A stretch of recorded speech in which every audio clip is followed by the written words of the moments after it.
is a lifestyle. Sports cards and we live now. Jeremy Lee in the building and every guest that you ever needed. Sports cards after hours keep the hobby heated. Updates, hobby talk like you never seen it. Sports cards live and none could ever beat it. Sports cards is a lifestyle. Sports cards and we live now. Welcome to another episode of Sports Cards Live with your host, Jeremy Lee.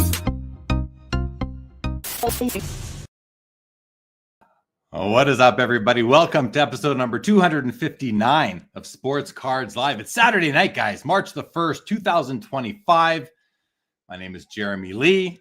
Guys, tomorrow night here on the channel, Fanatics Collect Hockey auction-ending watch party with Josh Madigan of The Gong Show. We'll be back again. And guys, I'd like to shout out, do a few ad reads for some of my great sponsors and ask you to show them some love. I want to start. If you are looking to add a grail to your collection, check out Fund Your Cards.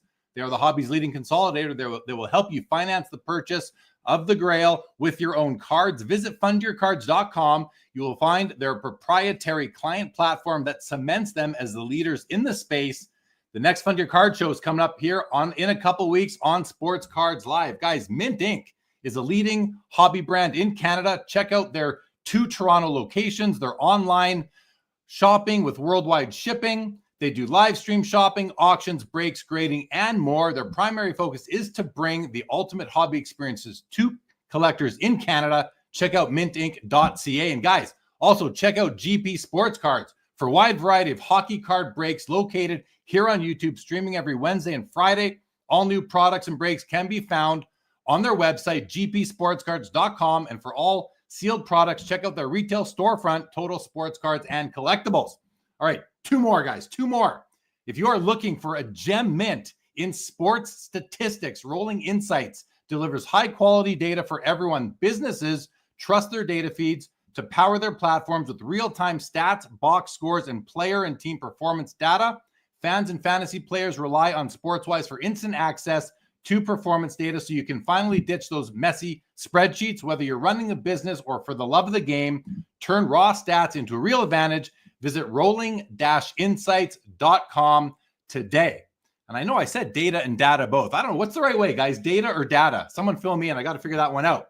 Guys, are you familiar with Chronosio? Chronosio is the ultimate card inventory manager on the market. Imagine an inventory tool that does the heavy lifting for you with state-of-the-art AI autofilling that is 90% accurate. And if you sell on eBay, you'll love their fully integrated connection that's been a trusted part of the eBay community for a long time. Since 2017, millions of cards have already been listed and sold using Chronosio. But guys, let's be real. If your collection has less than 100 cards, you might get by with another system. But as soon as you hit 1,000, 50,000, or even 250,000 cards, there's simply no contest. Chronosio is the only option for you serious collectors. Why settle for less? Elevate your collection management today. Get started at home.chronosio.com. And if you'd like to sell your cards on eBay, but want the pros to handle it for you, reach out to me directly, and I can help you consign your cards with Slab Sharks. Hit me up on Instagram or send me a message to jeremy@slabsharks.com. Guys, this show is available on Spotify, Apple, wherever you get your podcast. Please listen, leave a review, subscribe, all for free. Greatly appreciate it. And as always, thank you to all of our loyal viewers and listeners for your ongoing support. If you are not yet subscribed to this channel, please take a moment and do so. And as always, guys, tonight, your comments and questions are in play. I feel like we're going to have a busy one tonight, so I will do my best. I promise you that. Let's go ahead and bring out my co-host, none other than the future hobby presidential candidate, Mr. Joe Poirot. What's going on, buddy? Welcome back. We missed you.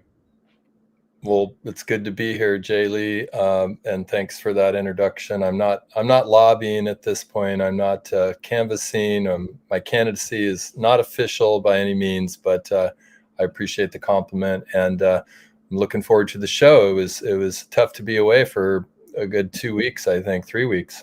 Well, that's right. I mean, we're back here tonight. You are back. I am back.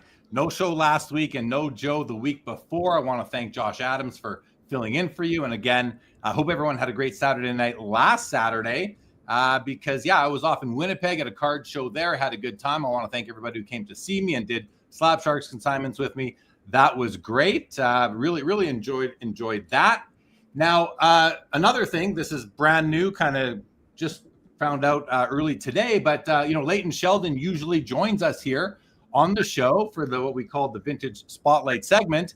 And Leighton is not going to be joining us tonight. Leighton was in a pretty bad car accident yesterday. He was alone in the car, which is good. He's fine, but he's definitely shaken up. And he put out a video on Instagram and Facebook earlier today, kind of talking about what happened and his experience and just what it really, how he's been processing it.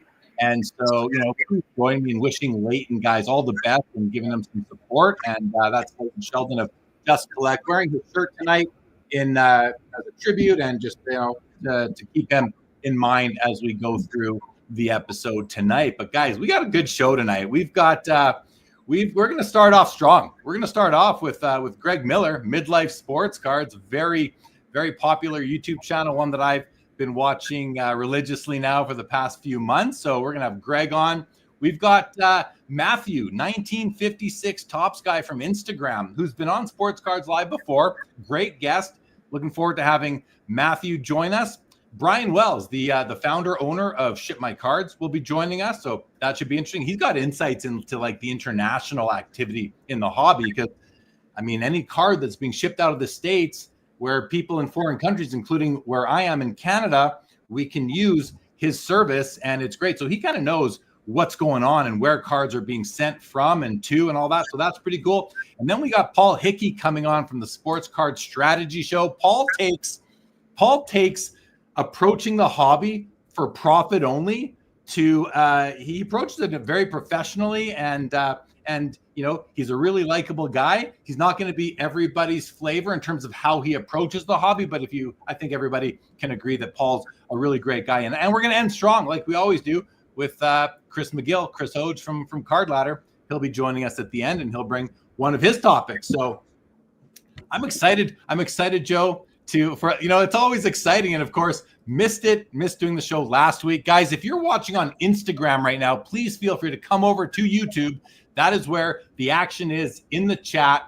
And let's get started with saying hello. We have Kevin Hawthorne with us from Lakeland, Florida. Kevin, good to see you. Mike Double V is back. Return to collecting. Good evening. Paul Masheri, good evening to you. Jacob Dahl is here. Mark Santucci had a great time in Winnipeg. Mark, thank you for asking. Laura is here. Good evening, Laura. We got Graig Midlife. He's in the chat. He's in the back room right now. Good to see you, Graig, and can't wait to bring you on. David Marone, what's going on? Foul Ball Jeremy, good evening. Willie T. We got Dan's Vintage Baseball PC here. What's going on? Melissa, good evening to you. Vintage Card Collector says prayers for Leighton. His Instagram post was very moving. It was. It brought me to tears watching watching him just talk about it, for sure. Dan, thank you, Dan. Good evening to you. Thousand Mountains. What do you guys think about Ohtani 50-50 Chrome cards? Now, I think Ohtani's still he's going to have a great future, so I wouldn't worry too much. Hello, Yankees fan. What's going on? Mark Santucci. So, Joe, being you're from California on the 74 Griffey, if you were going to look at it from a showcase, would you call it by the home player Steve Ontiverso or Ken Griffey? Joe? Ontiveros. Yeah, I'd still probably go Griffey, Mark, but it's a fair question. Maybe if we were in Northern California, we'd go with the Giants. But anyway, yeah. we got so many people in the chat right now, guys. 90s hockey collector, the authentic sports card dad. I think that's Ziggy with the play on Dustin. Linda's first. Michael, what's going on? Not off this week. I was off last week. Jacob Goodrow, welcome to the show. Wesley Collects coming at us from Moss Lake, North Carolina. GC, I'm sure you've seen him by now. Ben Burrows from Collect is here. What's up, Ben? Good to see you. We got Tony, Southern Collector is here. We got Mookie Chilson is here, guys. Who doesn't love a Mookie Chilson, right? Mookie in the house. Bob Boozle is here as well. Mike Petty is here as well. Robert Scott is here. What's going on, Robert? Mike Petty says, get well, Vince. No doubt. All right, guys. The Rated Rabbi, David Spinrad is here. Mark is here. What's up, Mark? Good to see you. 90s hockey. Rome Rant is in the house. Appreciate that. Well, and Dan's good friends with Leighton, so nice to see your message there, Dan, for sure. Double D, Dylan in the house. What's going on? Colin Murray is here. E-Dub, Connor Egan, Michael Stone, Jason Pringle. Guys, Brian Wells will be joining us shortly from ship my cards. All right, I love shutting you guys out. Thank you, everybody, for being here and joining us. Joe and I are excited for this show, aren't we, Joe? Yeah, it's like the old days. So some of these folks have been on the Saturday night program for years. That's for sure. Mike Good, Yelia Williams has also shown up. So look, we got a few things that we're going to talk about tonight. We're going to bring on Graig shortly here in about 3 or 4 minutes, and Graig being midlife, of course, for anyone who doesn't know. And we're gonna talk a bit about 3 or so episodes ago, we talked a lot about what happened when PSA changed the grading standards without really telling anybody, change the centering standards change the grading standards on centering, and really what does that mean? And we spent some time, we got pretty passionate about it. And then I was thinking, what does it really mean? Because I've seen some arguments from people saying, well, PSA 10s are going to go up in value or PSA 10s are going to go down in value. And one thing that Graig said in one of his videos was he draws a line between the 8-digit serial numbers from PSA and the 9-digit serial numbers as a real convenient way to mark the time when PSA changed the standards on the hobby, thereby kind of, in a way, nullifying some of the older grades. Not all of them, obviously. But I want to talk a bit about that with Graig, Joe, because, well, I want to save those thoughts for when Graig comes on, because I've got a few thoughts on that and how that kind of is going to play out. And he also in his video kind of said, like, are PSA grades relevant anymore? And it's not just because the standards changed, but I think there's there's a huge movement right now just for really, like, don't worry what the grade says. Just look at the card. Look at the card. If you like it, it deserves a place in your collection. So we're going to get into those thoughts. We got some good topics with Matthew when he comes on as well. Brian, again, I mentioned, and with Paul Hickey, I want to talk a bit about, Whatnot has decided that they're no longer gonna host old breaking streams, and I don't participate in breaks on Whatnot, but I think that's really interesting and an important topic to touch upon.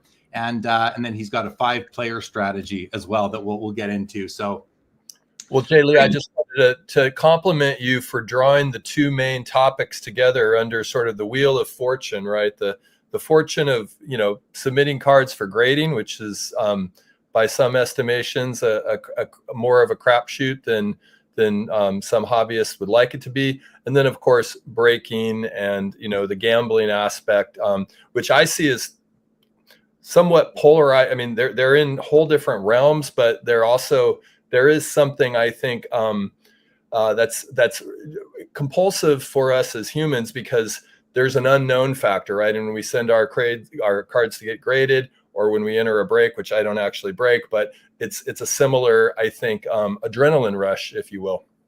Yeah, totally fair. And the whole gambling aspect of the hobby, I've got lots of thoughts on that. We'll save that for later, though, for sure. And we will definitely get to that. Okay. I just want to say hello now to Piccolina, the cat. Best Saturday night combo, Jeremy and Joe. Wait for all the guests as well. Jeff McMahon, good to see you. We have Chris from CRT Sports Cards with us. HB says, Joe for hobby president.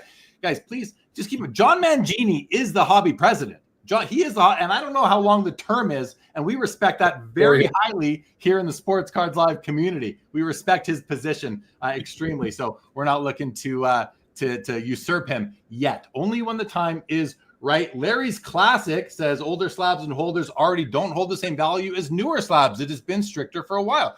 They've moved through shifts, and I think that's a very astute point, one that I was going to make myself, Larry. So we are definitely on the same page. Bob Boozle says Whatnot versus PSA. Who wins the quiet game? Yeah, that's for sure. Hockey asks if I've ever considered doing a repack. I considered it very strongly, and I even had cards for it, and then I decided not to do it, and I sold off those cards, just a card show. So I considered it, decided against it, and don't plan to do it. Matthew's here. He'll be joining us. Splendid Sports Card says Mangini says his election will be the last. Hey, so be it if it is. We're okay with that as well. Yeah, Mike Petty says Mangini told me he'll never leave. All right, guys, we are going to now take a moment, and we are going to bring on Graig Miller, who you guys know as Midlife Sports Cards. Greg, here we go. Here he is, everybody. Welcome to the show, Greg. How's it going? Hey, thanks for having me. I'm excited to be here. It's great to have you. You know Joe. You guys have been DMing and communicating for a while, haven't you? Well, I didn't know that it was the same Joe. I thought I was communicating with another collector, and then he, a couple of days ago, spilled the beans on which Joe he was, and I'm like, oh, yeah, I know this guy. So, yeah, good dude, man. I like this guy. Yeah, he's all right. He's all right. That's for sure. That's for sure. So, Greg, listen, I mean, we both have done content here. We've both talked about, shared our feelings on, what happened back in January when PSA moved the goalposts and changed the grading standards on centering. And listen, this is one of these things where I don't want people to think like, why are they're just keeping on talking about this? This is something that I think is very important that we have to keep in mind, because you need to understand the history of the PSA slabs in order to understand what the environment was, what the grading standards, the adherence to them, what they were themselves at the time. And I've kind of I've had that top of mind since, back in the early 2000s when I first started buying graded cards, Greg. And then I did my first submission in 2008 of basically like my whole vintage PC in one fell swoop. I took them to Chicago and submitted them at the National. And then I remember in around 2012 or 13, I heard that the head of grading or the grading operations manager had left, and they brought in somebody else, and they were tightening things up. So now it was going to be harder. And so we've seen shifts, or at least we've heard about them over time. But I don't know that we ever saw the standards actually change on the website. Does that make sense to you? Is that how you see things? Yeah, they admitted for the first time that things are different, and before they always said that things hadn't changed. And in fact, the PSA president has been on video. I've showed it a couple of times on my channel. Him saying, no, the standards have not changed. It's the same standards it's always been. And, I grew up collecting. My dad was a collector. He was an early adopter of PSA, had a PSA average 1960 top set of an 8. And he has been sending cards in for a long time. And so, some of us old guys, I got gray hair now. I was a kid when all that started, but it wasn't like it is right now. It's clearly different. And people that are just getting in maybe don't realize that it's clearly different, but it's clearly different. And the problem with that is there's a couple of problems with that. Number one, if the standards change, I used the example on my channel of like 100-meter dash being compared to 110-meter dash. Like, you cannot compare the records of Jesse Owens to Usain Bolt if they're running a different distance. And as soon as you change, like you say, the goalposts, it's different. And there were probably, it wasn't ideal that what they chose to go with for a 10, 40-60 for a 10 is probably not ideal, but you're now stuck with it. You don't get to change it. And the other problem is that the serial numbers aren't fully sequential.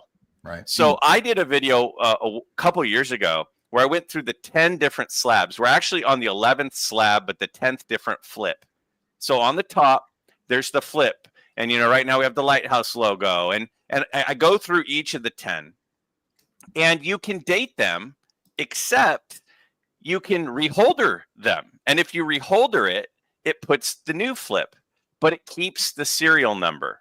But the problem is not all the serial numbers are sequential. So you don't really know. There are some serial numbers with a starting number of 9 that are 15 years old.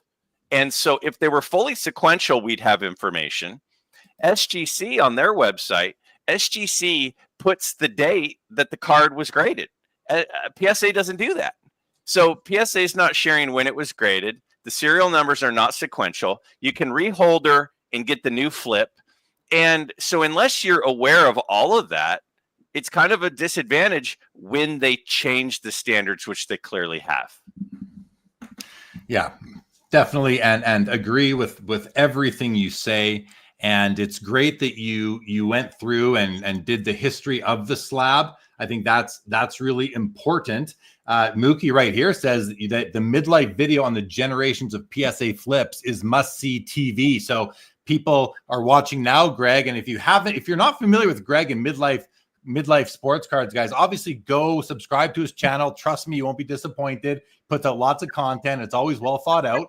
And find that video on there and give it a watch if it's something that might interest you. And it is good TV for sure. Joe, any thoughts on your experience of watching the evolution of the slabs? Does this all resonate with you, as both myself and Greg have mentioned? Yeah. And I think we'd already mentioned too that maybe there's been some standards that have changed along the way since PSA's inception, but particularly in this latest revelation, as some have called it, in the sense of revealing on their website that they have changed the standards. They never actually pinpointed the watershed moment at which those standards went into effect. So that further complicates the equation with all the things that Greg already mentioned. We're left to guess, I suppose. And Greg, I just pose this question to you because I always like to try and understand the why behind things. Do you think, what do you think the thinking was in the PSA, C-suite as they went about this? Do you think they were deliberate in this, or do you think this was just sort of a comedy of errors that they bumbled their way into? I mean, how are you reading the situation from your perspective about their process of bringing this to our attention or not bringing this to our attention? I don't think anything that PSA does is an accident. I think everything they do, and collectors as a whole, but specifically PSA is where a lot of the attention goes. They're very well thought out decisions. And I think that their thought process, and I could go, I could put on my tinfoil hat and say, well, part of the problem is that 4060 you can see is off center. So like that, Wemby card that was clearly off center, you see it and you go, how's that a 10? It's clearly off center. But a 45-55 to the naked eye is a lot harder to see it being off center. So they were probably getting some pushback on that. And so from an eye appeal perspective, for it to be perfect, to the naked eye, it shouldn't look off center. And for a long time, a 10 was. I think the tinfoil hat part of it is, well, they make a lot of their money on modern cracks and resubmissions. So the tinfoil hat would say, well, yeah, what they're doing is they want to make it harder to get a 10 with centering because the corners on these cards are fantastic and most of the surfaces are fantastic. And so the centering is the issue. So if they can get more cracks and resubmissions to get more income, that's certainly a possibility, as I was talking to with a couple of guys earlier today. And, that's part of it, but I don't think it was an accident. And back to that point, but also what Jeremy led with, which is, we're still talking about it. Why are we still talking about it? Come on, move on. Well, first of all, it matters, and a lot of people aren't aware of it. People that are really connected and watching this stuff are aware of it, but there are a lot of people who don't know that the standards changed. They don't know it changed for a 10, a 9, an 8, and a 7. They think it's only for a 10. And the final piece I would say about it is the reason we have to still be talking about it is because PSA still hasn't addressed it. PSA has not come out and said anything. They're just waiting for it to blow over. And they need to come out with a statement. For years, people were saying, your standards have changed. You're grading tougher. And they're like, no, we're not. No, we're not. No, we're not. Well, guess what? Your standards have changed and you're grading tougher. And then you did it and you didn't say anything. And now you finally didn't admit it out loud. You admitted it in the middle of the night and some people caught it and you still haven't addressed it. Tell us, why did you do it? Tell us what happened. What was your line of thinking? What about the old grades? Does it harm them? At least come out and have a conversation about it. And I heard Jeremy a couple weeks ago on this show saying that you're welcome to come on. I'm guessing you haven't gotten that phone call. That's just a guess, because otherwise I think he'd be the lead, not me. Yeah, all correct. And lots of great thought discourse right there. So first thing, you mentioned that as Joe asked you, what do you think is going on in the C-suite? You said you think that all decisions they make are well thought out. And I just want to make the comment that well thought out does not necessarily equate to correct or what's best for the hobby or best for, and I know or what's best for customers, old or new, future or current. And then, the change of the standards itself. I mean, I've said 250 times on various shows I've done that, this is a PSA 10, it's off-centered, but it's within PSA 10 centering standards because their centering standards are very loose. So I'm glad that they tightened them up, because so many people in this hobby incorrectly assume that a PSA 10 should be a perfect card. It is not. We know that. So much so that it could have been 60-40 for quite a long time, but people think that that's what it should have been. So in a way, like you said, Greg, they've had those standards in place for 30 something years. And now whether they listen, it's like you said on your video, language matters. You said it. Any lawyer will tell you language matters. And you better believe they've got a legal team in-house at PSA, inner counsel, who is going to be looking at this and saying, like, that's a big deal. And if legal didn't look at them changing the standards, well, then maybe it wasn't as well thought out as we would like it to be.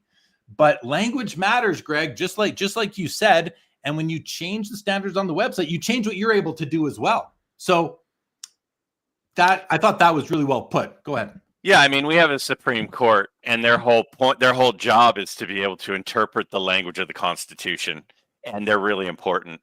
And so that just is proof that you could have language that is clear, but there's always interpretations and there's always gray areas. And so you're right. I mean, language matters. The reason I say it's well thought out is because I've heard Nat Turner on multiple different channels say that whenever they make a decision, whenever they make a change, they don't ever want to do something that could harm the value of current existing cards and grades. And I've heard him say that multiple times. And I believe that he has that intention. I believe that but I also believe that they acknowledge that 60-40 should never have been a 10. And so they're trying to move away from that. And how do you move away from that if you've got your standards in place? He inherited standards from the 1990s. I mean, those are old standards. And so I think that that's part of, there was a problem, and the way that they decided to go about changing the situation is just this gradual move. And they don't want to tell you the line in the sand. They don't want to tell you the watershed moment. Mm-hmm. They want it to be ambiguous, because otherwise it does harm the cards. Because if I say, well, as soon as it got to the new extra digit in the serial number, then there's a clear line in the sand, it does devalue the previous cards.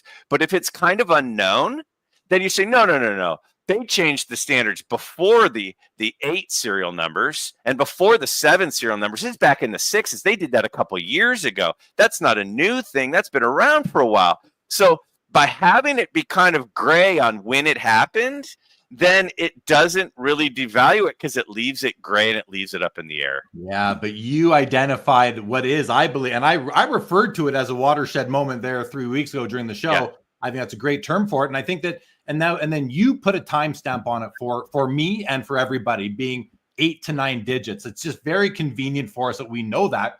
And it's unfortunate for the 8-digit PSA 7s, 8s, 9s, and 10s, because I don't believe they changed the center on 6s, but they did 7s, 8s, 9s, and 10s. Is that correct? Yes. 7s, Yeah. 8s, 9s, and 10s. So then I think to myself, guys, like, what other options did they have, though, but to change the standards? So, and this is where I'm like, because I always thought the standards were just not good enough. They were inadequate. Centering was way too loose. So I like that they changed. I like that they changed it. I don't like how they did it. And I don't know. It's not like I like that they changed it, because it does hurt previous cards, whether their C-suite wants to admit it or not. It does. There's no way it doesn't. It does 100% guaranteed. Like, I'm not even, they're not 99 or 95. It 100% impacts the values because of the perception out there in the hobby. So, but what was their option? Just to continue to provide an inadequate product based on dated grading standards? Like, what was their option? And I mean that seriously, because again, I like the standard better as it is now. So what were their options? Joe, do you have any thoughts? That was where my brain was headed to. How might they have rolled this out in a way that would attend to Turner's, desire not to impact already slab cards, while at the same time giving us at least some sort of proactive articulation of what's been happening. The only thing that comes to my mind that I think is sort of maybe perhaps part of this and could have been utilized is they must in the last 3 to 5 years had to hire, 10x the number of graders to handle the load. And perhaps you could have explained it in that context, as we've been training, new graders into the market. We've had a lot of talks behind the scenes about what things mount, and we are moving forward with this because we're learning from some of our more experienced graders that this has already been happening, but we have this on the books. I mean, they could have maybe tried to articulate it in a way that would have been plausible and maybe even compelling. I mean, the reality of all this, guys, is I don't think anybody's going to stop using PSA for anytime soon, and or maybe ever in the collecting world. So the difference would have just been that they were acknowledging it and maybe giving us some kind of insight, some kind of story. Human beings like stories. In the absence of stories, they come up with all sorts of alternative stories. So I think that could have been a way for them to go to kind of acknowledge that we've had to train so many new employees that it stirred a conversation about where we were at. And we know this will have some kind of ripple effect, but guess what? It's having a ripple effect anyway. So here we are. My question to you though, Joe, is I think you make great points. I totally agree with everything you said, but why? I have an opinion as to why, but to question to you is why are we not moving away from PSA? I mean, there was a time where American-made cars were the best cars, and then there was a time where they weren't that great. So we started buying a lot of Japanese cars in the United States, and then the American-made cars kind of upped their game again, and we went back to them in a lot of for a lot of us, and so. In the past, if you do something poorly, they kind of move away, and there are some other options. Now, I have opinions as to why we're not going to move away from PSA, but why do you think so many people in the hobby continue to utilize them if they're doing things that aren't really that cool? Right. I mean, I think the obvious answer, and I think probably the most compelling answer, is that myself and many people I know have so much invested in PSA slabs that we don't want to essentially, throw the baby out with the bathwater and devalue our own collections. And there is, I think there are some aspects of their service that I think are incredibly important when it comes to ensuring especially higher end level cards where you have that security. So that's a point for maybe the elite. It doesn't actually have a whole lot of value to me because I don't have those kinds of cards, a black finite 1 of 1 that's insured for, $500K because, PSA upcharged you and now you have that security. But yeah, I think it's because we have a lot of value already in those slabs, which is not a satisfactory answer necessarily, and it doesn't mean that things might not change. But I don't know, Jay, you want to take that one too?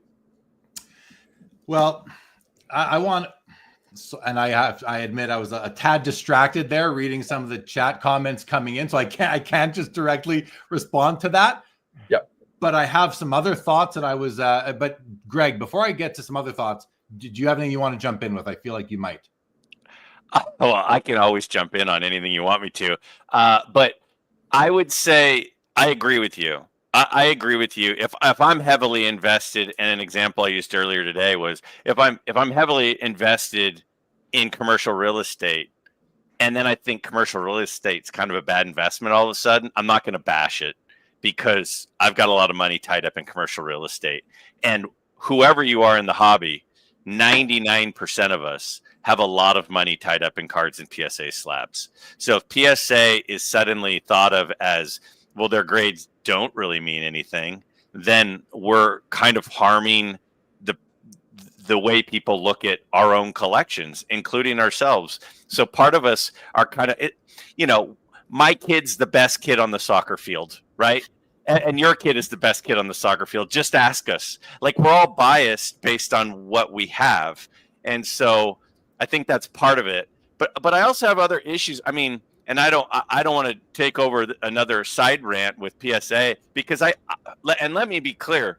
I think grading is actually good for the hobby. I think that it protects buyers. I think it makes the ease of transactions easier. I think a person who's not as knowledgeable about grading and evaluating a card can have some protection in knowing that a third party looked at it. I think there's a lot of good with grading. And I think that it makes it a more viable industry as a whole, because there's a third party that's looking at it. But like, we don't really have any other options.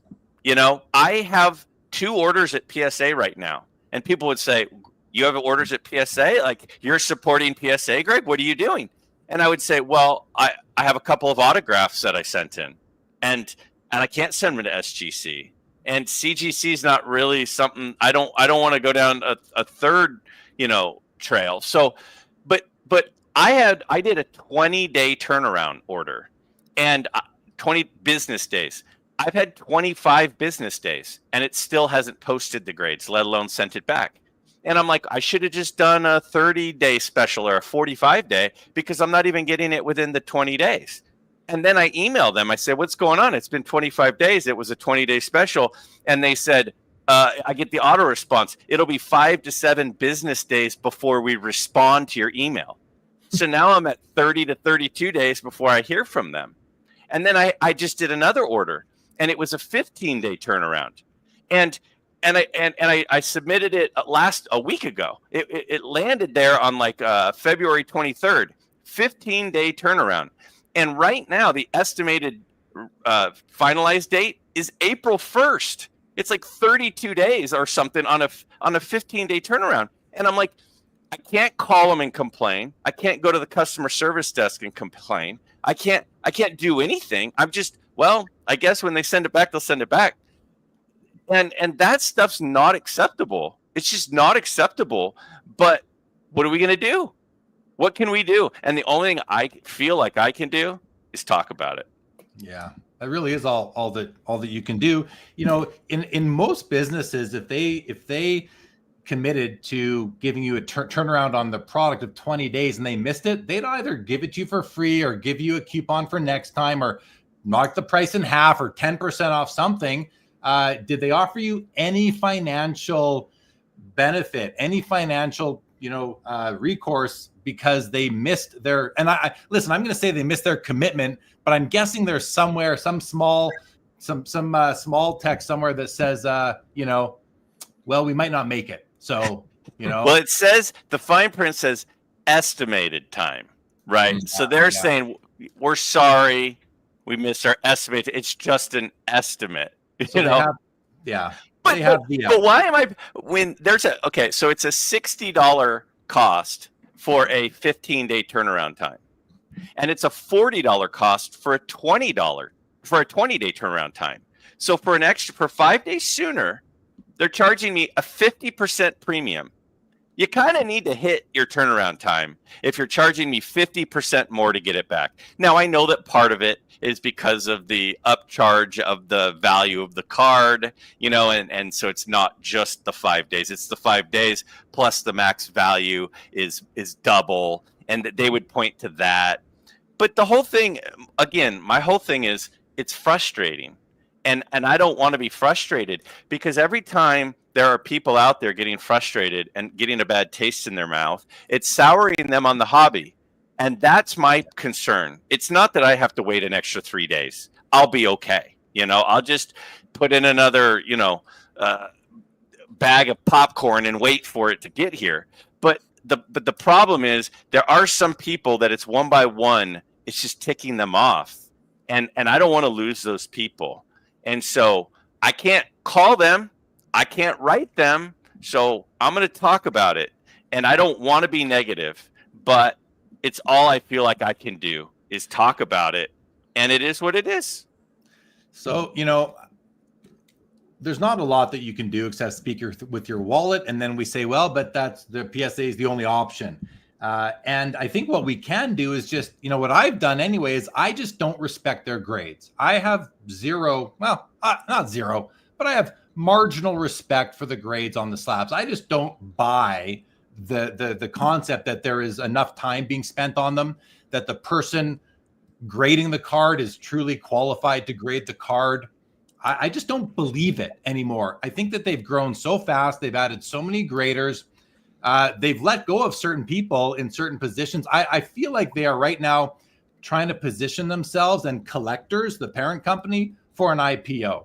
And in order to, I think that's the ultimate goal here for Nat Turner and his investment partners when they acquired collectors. It wasn't just to buy it and not have a cash out, a liquidity event. I think they want to do that, and I think they're trying to position themselves for the IPO. So, what do you want to do before you IPO? Before you have to share all your numbers and get the investment bankers on side? Well, you need to increase your top line revenue, profit as well, and you need to decrease your headcount. You need to decrease your fixed costs, and I think that is what is causing them to make so many more mistakes lately. I kind of feel like they've just lost control of grading operations. Maybe not completely, but I don't feel like there's as much control in grading operations as there once was. Missing things on cards, putting the wrong cards in the wrong slabs, missing turnaround times. Maybe that's a sign of fewer people in shipping, these kinds of things. I think this is what is driving all the complaints and all the mistakes that we are seeing out there. This is separate from changing the grading standards. I think it's, although changing the grading standards might mean more resubs and all that, so that could help increase revenue as well. But I truly believe now that the number one priority for the C-suite at collectors and PSA is to maximize the amount that they go public at, because that's the liquidity event. That's why Nat Turner recruited the team, or however he did. I don't know their inner circle, but I think is it Mark Cohn from the Mets or someone like that is a part owner of collectors, maybe a big one. I don't know who else it is, but I feel like that's what's going on here, Greg and Joe, that is what they are trying to do. Maximize what they go public at so that the people that own PSA and collectors can put the most money in their pockets. Say, hey, I don't blame them for doing that. That's what they are. They are in business, but we are the suckers. We are the suckers. And that's why I don't respect the grades anymore. PSA 10 to me is like, when I see people put out a post like, oh, I'm doing this set in PSA 10s, I just laugh. I laugh. I shouldn't laugh. I laugh in my own mind because I don't want to judge how people approach the hobby or how they collect.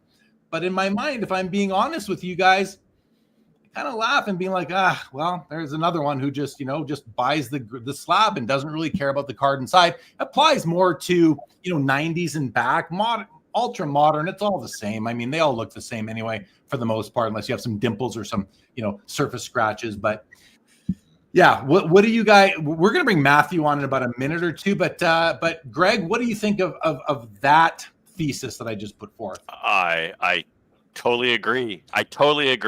And my buddy Dan in the comments, he just said something like, PSA is preparing for an IPO by sucking. And it's like, the problem is that when, venture capitalists are looking at buying a company, they're not looking at, the customer service and the end user. They're looking at the numbers. Yeah. It's all, they look at, their accountants look at the numbers and go, and they ask them, what are the numbers? And the numbers are, how much is the revenue?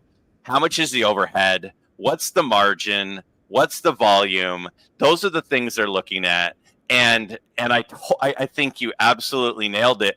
And one of the things I would recommend too is coming up, a couple of my buddies, Southern Collector 14, Tony, who you mentioned earlier, another buddy who's in the chat, Darren, Return to Collecting.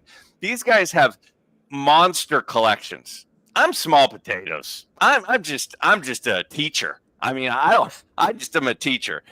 But get these guys on that have awesome collections and ask them, like, what do you think? How is this affecting it? Because we're talking about some real money. These guys have monster cards, monster grades, amazing collections. What do they think? What do those guys think about it? I would be real curious to hear what they said on a forum like this. Yeah, and Dan follows up and says performance affects margin. Maybe in the future, maybe, but it doesn't. I think there's too many people that are just drinking the Kool-Aid and I think they recognize that. The other thing is that the investment bankers, they're not watching this show. They're not going to see what people are complaining about on Instagram or Twitter or anywhere else. I think it's a numbers game. That's all it is. I personally have been in companies that have been acquired and taken out and done it and worked with the investment bankers along the way.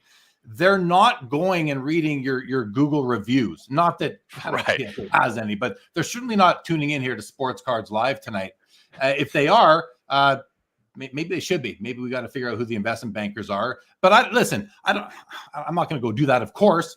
But it is concerning, and I'm just seeing too many signs that are pointing in that direction. Where I feel like again that. I don't know what I'd be scared to see their grading operations. I saw them in 2009. I saw the grading room in 2009. And back then I wasn't all that impressed. Here we are, 16 years later, I think I'd be even less impressed. And I mean, and not by the beautiful desks and the nice computers and the windows, but more by how long are they spending grading a card? Do they really spend, like, if they're grading 400 to 500 cards a day per grader, well, that gives them about a minute a card. That includes everything they have to do. Take it out of the semi-rigid, inspect it, take their notes, enter data into the system, right?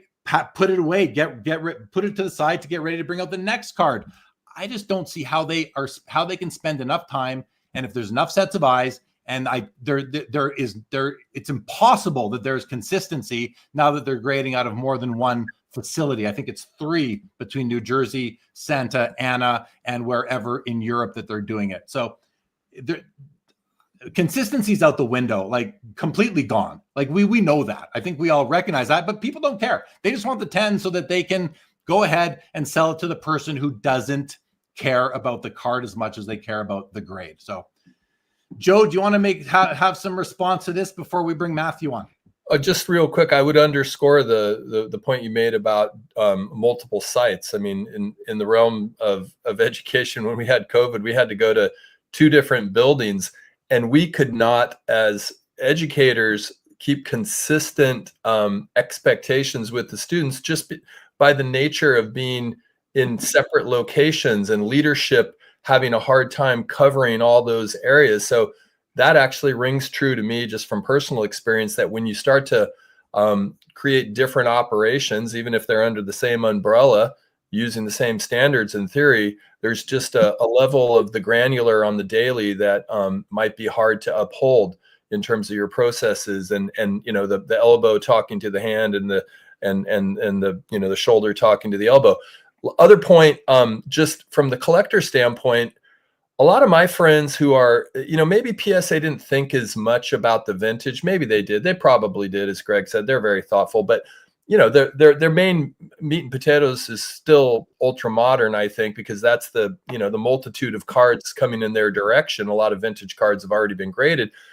And what I think about just in the people who I know that collect cards, it feels like there's this movement to the kinds of cards that obviously it helps if you get a gold vinyl 1 of 1 and a 10 as opposed to a 6, right? To some degree.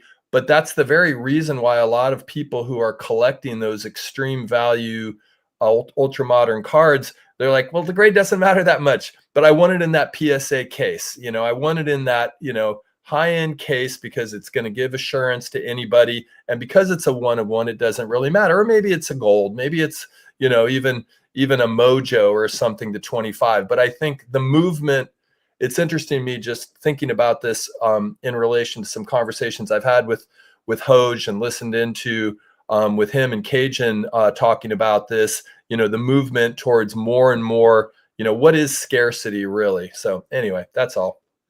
Yeah, I want to bring up Cardfucius here said entry-level graders make $17 at PSA. Now, I'm not fact-checking that, but if that's true, and I've heard it before, whether it's 17 or 20 or even 25, I just don't know. I just don't know that. And it doesn't really matter how much you make. It matters how much you care about your job but can you really care about your job that much at $17 an hour when it's so repetitive and you're doing the same thing over and over again and your eyes are getting buggy by the end of the day and all you're thinking about is going home and seeing your girlfriend or whatever sort of thing? The hourly range for this position is $20 to $32. Entry-level operations positions generally start at hourly rate of $17. So what is 20 to 32, Greg? Is that a grader's? Is that the job ad for a That's grading? my understanding. Is that I believe that I screenshotted that off of an advertisement for hiring graders specifically. So $20 to $32 translates to a 40 to 65 grand a year, which is not a lot of money nowadays. You can't raise a family on that, I don't think. In Southern California and New Jersey. This isn't Nebraska. Yeah, you're single and you're eating A&W, which, by the way, the Papa Burger with cheese is my favorite fast food burger. It's very good. Thank you. Yeah. Okay, we're gonna start a fast food podcast now. Okay, listen. There's so much there, but we got to get on with the show. And I've got 30 comments from the chat that I want to get back to. Michael Stone says $17 an hour, terrible. No way they care that much. Yeah. Let's bring on Matthew. Matthew, you ready to come on? All right, guys, please welcome Matthew, 1956 Tops guy, a return offender here to the show. Matthew, good to see you. Say hi to Joe and Greg. Hey guys, how's it going? Nice to be here with you. Hey Matthew. What's up, 56 Tops guy? Woo! Yeah, what's up? All right, Matthew. So listen, thanks for coming on. I mean, you are actually coming on because Leighton was unable to, and of course we'd have you on anyway. But I'm glad you're available to come on, and you like your vintage just like Leighton does, and we all do for that matter. Well, all of us here on the screen, at least, that's for sure. But again, Matthew, thanks for coming on. You've been listening to some of the discussion. Why don't you share with us your initial thoughts, comments, feedback on what we've all saying, what you've seen, what we've all been saying, what you've seen in the chat, even if you'd like. Yeah, very happy to. I mean, chat's been really lively. Obviously, talking about grading is always a lovely thing to dive into. I mean, I don't know. I mean, I feel like, I'm 44 years old, going on 45. I feel like a bit of a curmudgeon in the hobby a little bit, in the sense that, I'm a vintage collector. Yeah, but I do collect some modern, and I guess I would say, like, overall, I'm kind of like, yeah, this is a thing, but for vintage collectors, or for veteran collectors, I guess I should say, it feels more like opportunity than anything, in the sense that, you've got, it's always been this way in vintage where, the grading it's an opinion. It's part of the overall set of information that you're using to understand if you want to buy a card or not. And I've always, been the type of collector that, uses that opinion to kind of stratify what I'm willing to pay for the card. But then I'm really leveraging, like, my own eye. What does the card mean to me, to drive most of that thinking? And so, unfortunately, I kind of like bucket this type of behavior into what's really common in the hobby, which is that, like, we consume the new, right? We've increased the level of tuition for the new entrant, who doesn't realize that, the standards have, whether they've changed or the adherence to them has changed as a function of time, that you just come into the hobby new and you're like, oh, a 7's a 7 or a 9's a 9. But then you're around here for a couple of years, or, depending on how long your tuition lasts, right? And then you kind of figure out that, okay, that's part of the story.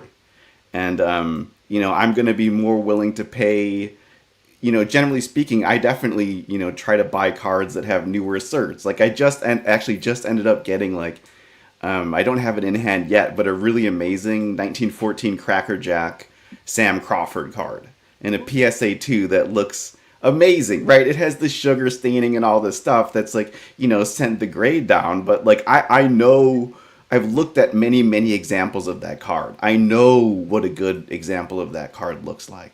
Yeah. And so, unfortunately, I kind of lump it into that. tuition has increased. And, you know, I love the opportunity approach, because for me, like, again, I just don't respect PSA grades anymore. I again, completely, like I used to before I really understood, or at least had the thoughts I have now. So I love the lower the grade, the better for me right now. Like, if I can buy a one that I love, it's so much better.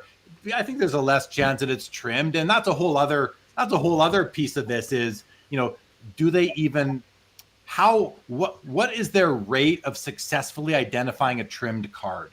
I think it's a lot lower than a lot of us think or would like to think. I feel like that's where I'm at right now as far as trimming goes, because I mean, we see cases where they are honoring the guarantee, which their guarantee is great. I mean, and that might be driving some of the changes. Someone made the comment about that earlier too. But I love buying lower to mid grade vintage cards that look better. That's my jam. And I think a lot of us are moving that direction. And I think that is going to hurt some of the value that is ascribed to these cards because of the PSA set registry competition, which does still exist. I think some people are like, you know what? I don't care how high I am at that list. I care about the rate of completion. I want to be in that 100%. I want to be in that top chunk. The grade point average is, it's kind of humorous, because it's like you've all said, it's one person's opinion at one time, during one stage of how they are adhering to or applying their standards.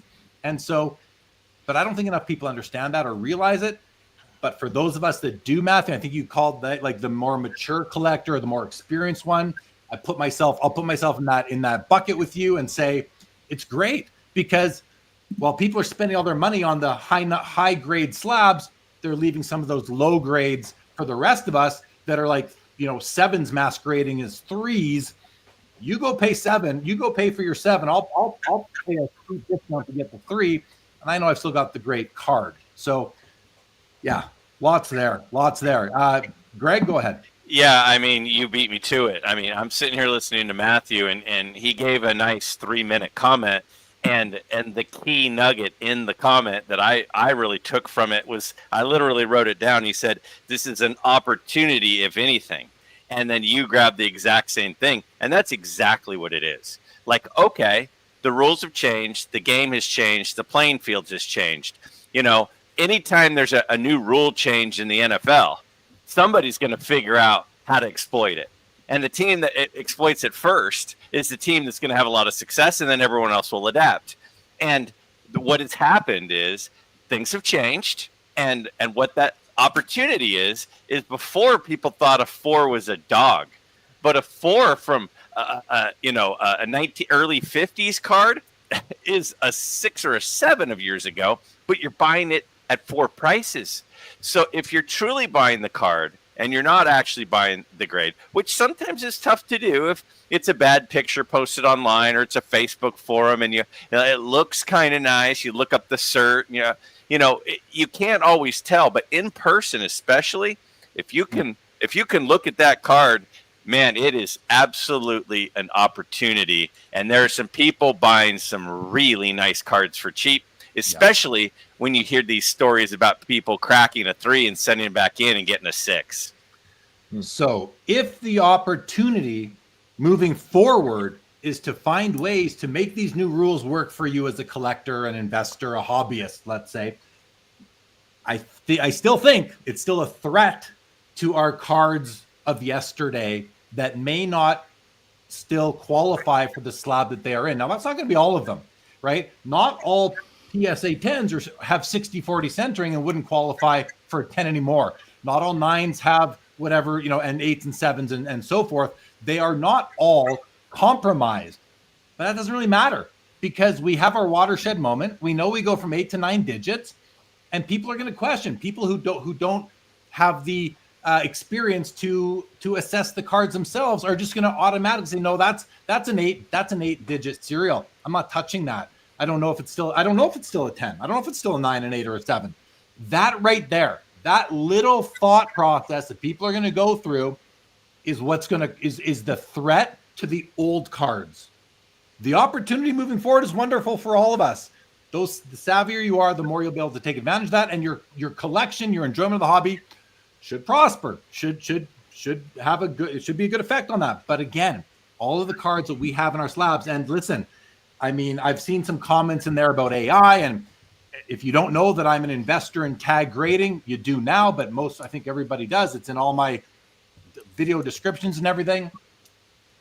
Yes, I'm an investor in another grading company, but I have 10 times the money invested into PSA. Not the equity, but the slab. So I don't want the value of my cards to go down. But I also don't like that they had to change the standards now without announcing it. That's just dirty. But with and I don't even know what else they could have or should have done, if anything, because they're not going to make us whole. So I think it's just one of these shifts that we have to accept, and maybe just we have to take the pill. Our card collections may not be worth what they were before the change, before somebody recognized that they changed the language on the website. Who wants to go first in response? I can jump in. Yeah, so I guess the things that jump out at me were, I think the threat is only true under the assumption that there's a general recognition through the hobby that the standards have changed. And to be honest with you, I feel like they've already been changing, and that recognition hasn't happened. It has happened among people that are like on the experience side of collecting, or either they're collecting vintage or they're collecting modern cards that have very, very few of them where the grade like matters less. But I don't know. I guess I don't know. I maybe have less faith in humanity now than maybe I did a couple months ago. But in general, I would say that I'm not. I just don't think that. I don't think that a 6 will be a 6 still from like the new hobby entrant perspective, which is as true as it is tomorrow as it was a month ago. And 6s didn't change. I think that's just a coincidence. Yeah. You said 6s, but on the 7s, 8s, 9s, and 10s. And you know what, Matthew, you might be right. Like let's face it. This community here on YouTube, whether it's a Sports Cards Live community, the Midlife community, Matthew's Instagram community, Joe Santa Cruz, whatever. All of these community, we are relatively a drop in the bucket, I believe, to the overall hobby, who are not immersed in it like we are. It's all we think about. And for that reason, yeah. You know what? You might be right. This might not matter.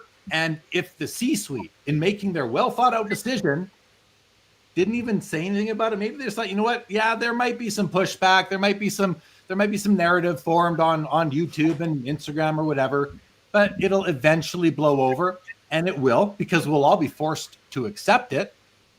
So, right, if you want to own PSA slabs, you're kind of forced to accept it, and that's good for their IPO. Coming back to that, it's good for the IPO that they are somewhat insulated from loss. The other comment I want to make really fast is that I think we in the sports card hobby need to start getting accustomed to the concept that many of these decisions at PSA, at the grading companies, are going to be based upon like the TCG community, because that is the largest growing market. That's where most of the cards are being graded. And imagine that there's going to be decisions that are going to be made based upon increasing that market share. And we're just going to have to kind of deal with it. Yeah, fair. Brian Wells here says, Matthew's right. Half of the people submitting cards didn't know the true standards in the first place. Half's a bigger number than I thought. I bet it's even more than that. Joe, you got anything to jump in with?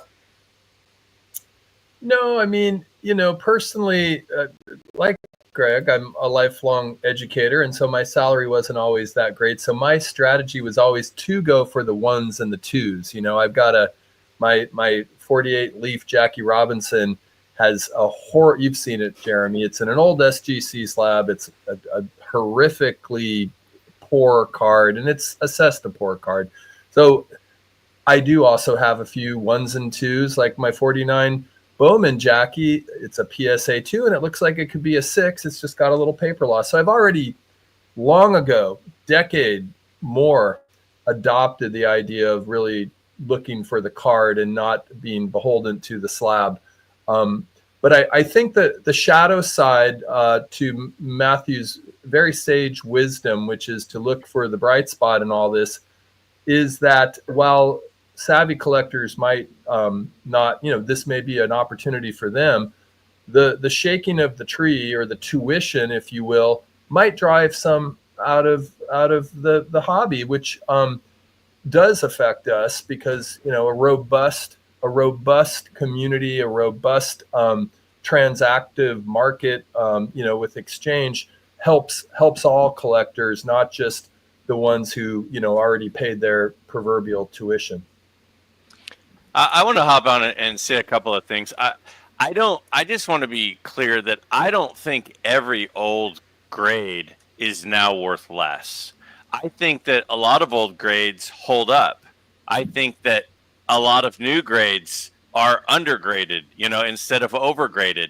I think part of the opportunity also is that now there's the person with the good eye, the person who's patient, the person who really looks the card over and just uses the grade as a little bit of a guide. That's part of the opportunity, because if everybody starts fleeing old slab grades, I'm going to look for the ones that were well done. And I'm going to go, great, I'm getting it cheaper because it has a 4, but it's an old serial number. But that's a really nice 4. That probably should have been a 5. Because they weren't just making mistakes recently. They were making mistakes a long time ago because humans are doing it.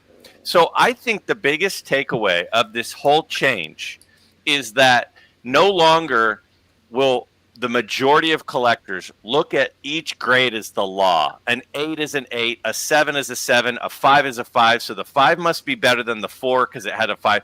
That's how people looked at it forever, just like the registry does. It ranks it based on the number, and everyone just kind of went along with that. I think the big change here is now it's just a generalization. If I have a 7, it means, okay, there's going to be a little bit of a tipping to the corners. There's not going to be a crease. There's not going to be a wrinkle. There's not going to be paper loss. But I know that, it might be a little off center. It might have some tipping on the corners.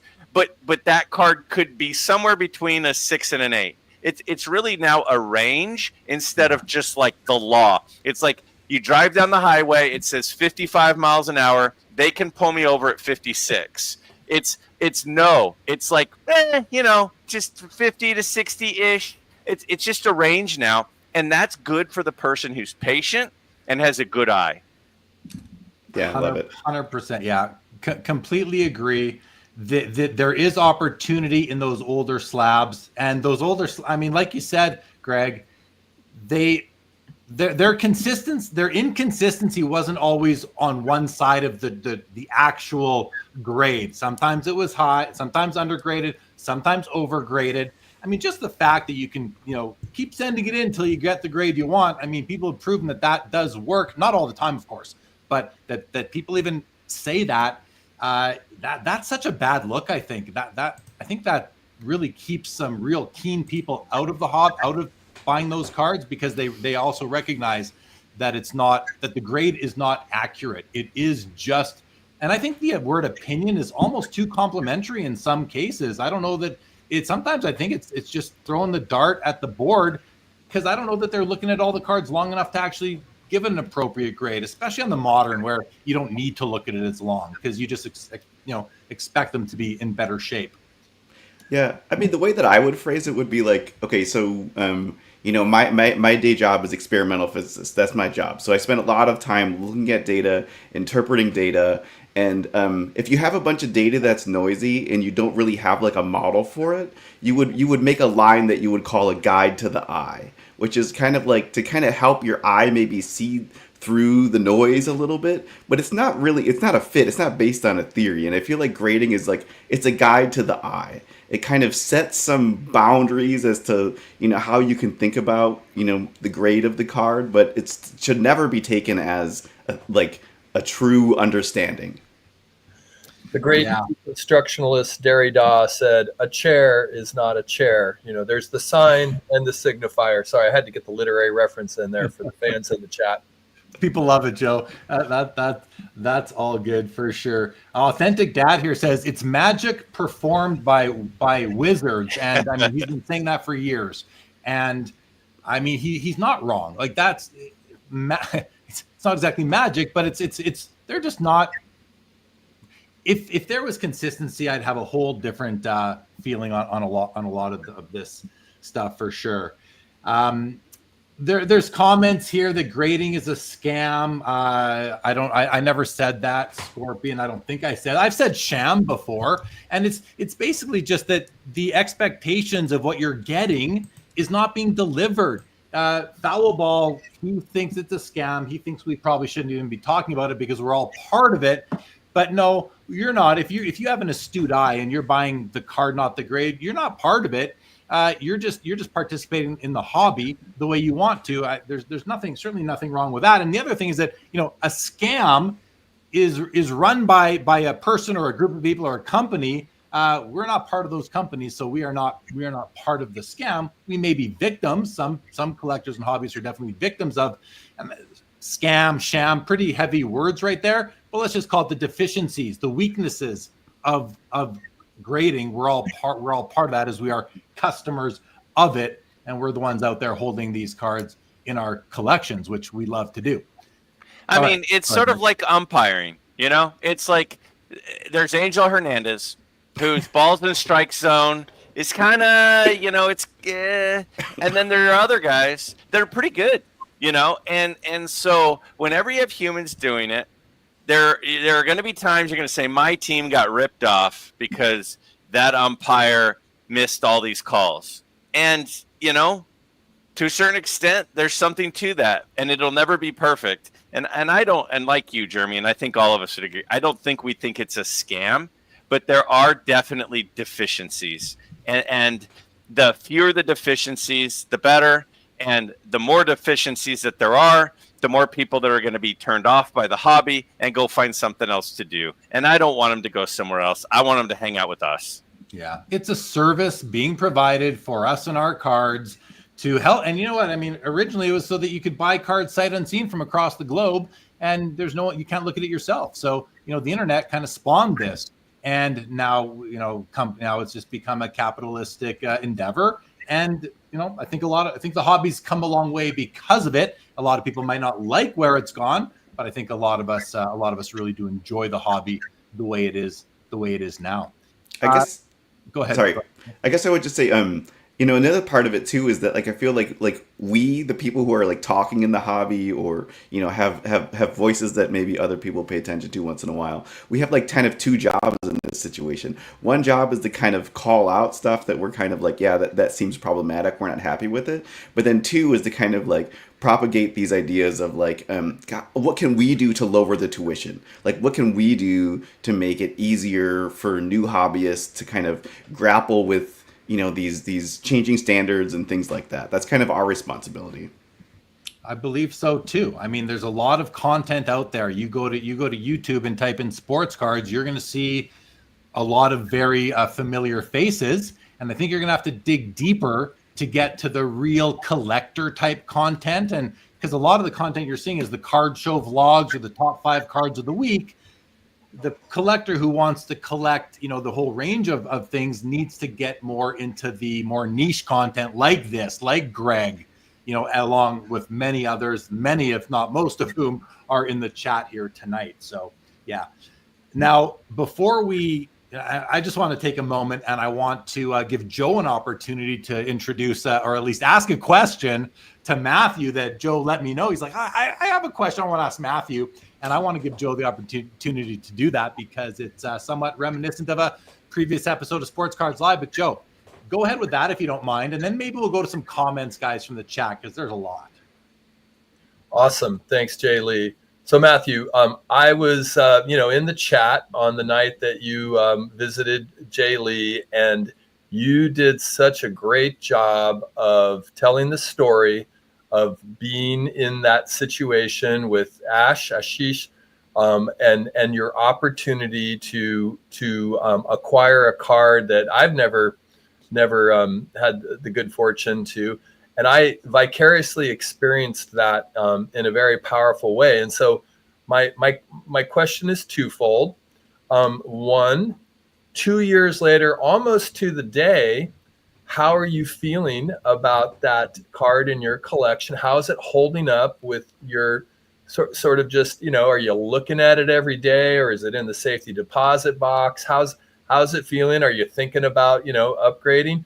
And then 2, because to me, this was actually the most interesting part of that conversation, was how you methodically went through your assessment of what you would be willing to give up in order to acquire the mantle, the 52 mantle, for those who may not recall that episode. And particularly, are there any cards that you did give up that you miss at this point? And you go, maybe that one in particular wasn't one I should have given up.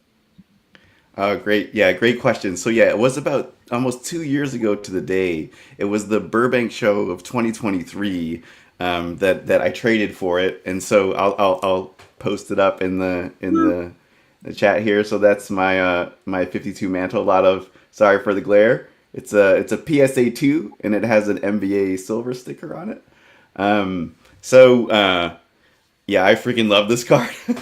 So it is, I mean, I look at it every single day. I mostly try to look at like, the physical version of it, but I'm a big like flicker guy. And so if I'm traveling or something like that, I'm looking at my cards. I always find myself like being drawn back to it, because it was very much like a watershed moment in my collecting journey. And it's a heck of a card. I mean, there have been moments where I would like, it would be great to maybe upgrade it one day, and I'm like, I think that's going to be almost impossible. Like, it's basically like not going to happen. I'm pretty happy with this example. Even as a 2, I think it's super sharp. Has a little bit of tilt, but can live with it. So yeah, I've definitely have not regretted the decision. It's been awesome. Owning it. Secondly, your second part of your question is a good one, and I'll say that that trading all of those cards, it was like 16 cards that I traded, and many of them I loved, and just owning them, allowed me to learn more about what I liked about them and maybe what I didn't, or what I could move about them. For example, I had one of the cards I traded was a T206 red portrait Ty Cobb that I liked a lot, but in the course of owning it, I'm like, man, the card of Ty Cobb that I think I would want more is the bat off shoulder. I just love the colors of the card. I kind of fell in love with that. But there were definitely, it basically I'm still on the journey of basically like rebuilding a lot of those cards. And I've actually gotten new versions of a lot of them as a function of time. Some of them I've decided, like the red portrait, like that, I'm not going to pursue that one anymore. But I feel like it was such a rewarding experience in the sense that not only did I come away with the good card, but I also came away with like a very clear path of what I wanted to do with my collecting. And I knew it would take me a long time. I'm still on that path right now. In fact, I just recently, like 2 weeks ago, got another 1939 Play Ball DiMaggio. And that was one I was really kicking myself over. Like, there have been some that I really was kicking myself over. That was one of them. But just got one recently, and I'm happy the journey that I'm on, because of that moment. Thanks for the question. That's awesome.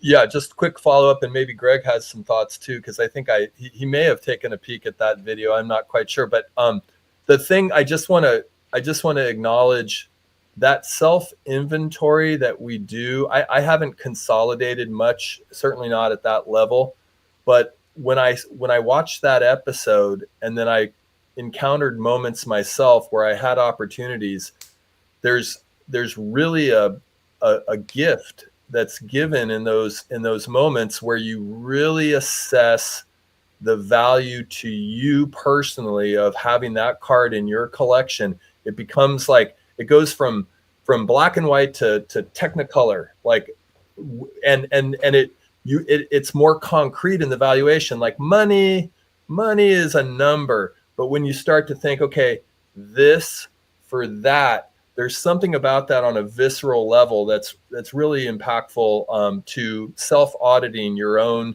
sensibilities and your own kind of goals. Yeah, awesome. I'll hop on because Joe's a really good associate producer, and what he did is he he messaged me that video, and I had seen it. It had been like a year or so since I had seen it, but it was a nice reminder.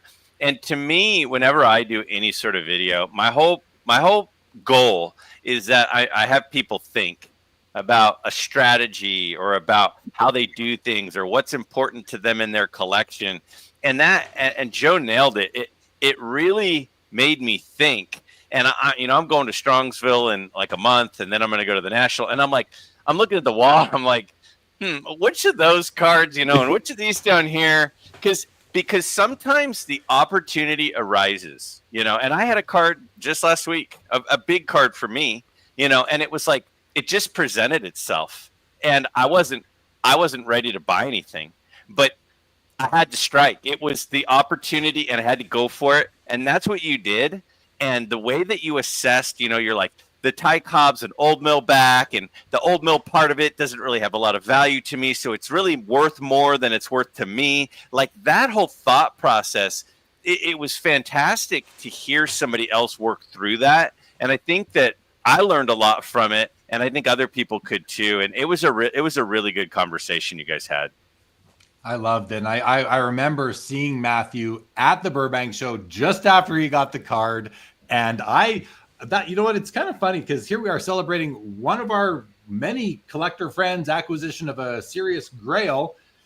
And it's cool, but I feel special, Matthew, because not only did I think you come and talk about it first here on Sports Cards Live, but I literally saw you 15, 20 minutes after you got the card. I was bugging out. I got to experience Matthew in his moment of true, honest shock that he had the card. And I remember you in that moment. And it was just such a cool thing to see a collector who I like and respect go through that in that moment. So really, really cool stuff. Okay, guys, I want to go to some comments. I'm going to go through some of those. We'll bring Brian on from Ship My Cards as soon as we are done that. But I want to start with a couple of comments that came in here. One from Rage. By the way, guys, Rage is in the building. He says, those eye appeal stickers are nothing more than a now more flavor sticker on a bag of Fritos. And Mike Good says an eye appeal sticker means the dealer wants more money. So I just want to say a couple things about eye appeal stickers. I know a lot of people don't like them. Personally, I think they hold a lot of value, not monetary value, but opinion value. Because now you're getting a second opinion. Again, I don't respect PSA grades as much as I wish I could. But I do respect oftentimes when I see one of these eye appeal stickers and I say, okay, well, first of all, I respect the second opinion because it's telling me that this is strong for the grade. How strong, it comes down to, there's usually 3 levels, but it's strong for the grade. What I don't like about them is that, well, the vendor is going to charge more. The seller is going to charge more for it. So I would have rather discovered it myself before the seller or whomever submitted it to MBA or PWCC eye appeal or Fanatics Collect eye appeal or whatever. I'd rather, so I don't like that it costs us more money to buy I'd rather a great eye appeal card for the grade or strong for the grade. I'd rather go buy it myself. So I think the eye appeal stickers that MBA does or even Fanatics Collect does now have some value. I think there is importance to them when they get it right. And, they don't always, they are human too, but I think they get it right most of the time. So I wanted to touch on those. After I'm done with the comments, guys, you guys can jump in. So take some notes to the guys on the screen right now. If there's anything you'd like to say, I just want to say hi to Tiger Jordan. Said my Saturday nights are better when I can watch SCL live. Appreciate that. Mike Good here said Beckett was going to change the grading, and everyone said it would devalue their cards, so they didn't do it. PSA did it, and now 5s are worth the same as 5s now. Well, except it's a little bit early to really tell. I just want to say hi to Orlando. He's been here for a while. Dan here said, seeing Greg on the show, such a great collab. Appreciate that, Dan. Good evening to Jeremy. And Bob Boozle said, President Mangini needs to appoint Jeremy Lee to conduct an audit of PSA's unspoken changes, DOGE, the Department of Guideline Education. Orlando said, will PSA ever get a 9.5 grade? Everyone else has one. I don't think so, but I guess you never know. You just never know. When we were talking, and Greg with his video on the evolution of the PSA slab and flip, TJ here mentioned that the 300 and 500 serial number series were reserved for card shows. And I certainly remember that happening way back. Ben Burrows from Collect here said, I asked multiple times for clarity on this the change in standards. PSA was extremely adamant that the standards haven't changed, and 60-40 was the exception, not the rule. And this was meant to make that more clear. So that's a great comment. And I'm sorry to block the guys on the bottom right now, but I just want to say the only problem with that was that then 60-40 was misleading and probably would have been, encouraging more and more submissions because people thought they could have got 10s on them, and maybe they weren't. Although in many times we do know that they were able to. So I just wanted to point that out. TJ also said PSA got stricter on grading because of their card guarantee. They were loose with allowing trimmed cards and overgrading during the Joe Orlando days. They are paying for that now. So that's an interesting sort of angle right there. Mike Petty said, how about 10 to 20% of all submissions coming back min size not met? They obviously can't tell a trimmed card. They obviously can't. We'll just leave it at that. They obviously can't tell a trimmed card. And I don't think they can tell it 100% of the time. I think they can tell a trimmed card maybe 55. I want to give them the benefit, but I don't think I think it's barely more than half the time. If it's a good trim job, for sure. I'm going to just come down now a little bit here. Mookie Chilton says, Joe, the producer, love it. Dan here said, Matthew's smile holding that card was such a real moment. Thank you, Joe, for asking the question. Yeah, that was a fun question for sure. Carbon Chung here says, as a hobbyist, influencers, content creators, we have to mentor new collectors to grade with their eyes rather than to trust a third party. That's interesting because it's hard not to trust them. And I think a lot of people simply do trust them. Michael Ham said, why do we accept mistakes? We need a universal grading scale. It has to happen. I don't think business and competition and antitrust laws will allow that to happen, but I understand how that seems like a utopia sort of things. Dave Spinrad, Raider Rabbi said, give me the cards with low grades, high eye appeal, and great stories of provenance and acquisition. I feel like the beginning part of this statement is second nature to me, but I love where he adds great stories of provenance and acquisition. Isn't that fun? Isn't that just fun, guys? Orlando says, buy eye appeal, be your own grader. Yes, that is what I try to hammer home for sure. He also said here, exactly, they spend less than 1 minute per card. I mean, I don't know if we know this for sure, but I think we have strong feelings that is correct. Linda's First says, collectors buy the card, investors buy the grade. I think that's generally, there's some accuracy there. I don't think it's 100% correct, but I also think that competitors buy the grade. People who want to flex buy the grade. But I mean, if you can afford it and you can buy an appropriately graded, top of the line card, then, have at it really. But try to look at it too. I would definitely think. DR here said, how would the backlash have been different if this grade changing news was announced around the National? This felt like they were trying to sneak it through. Yeah, I think if it was announced around the National and there was a lot of conversation, I think it would have gone better, but maybe it would have gone the way it went for Beckett and it would have actually gone worse. Vintage Oddball said, I'm not a big fan of newbie minimum wage PSA employee reholdering one of my expensive cards. Wesley Collects says PSA grading transforms collectibles into certified history, turning nostalgia into investment and memories into timeless treasures. Wesley, you must work in marketing because that's a really, really nice statement to say.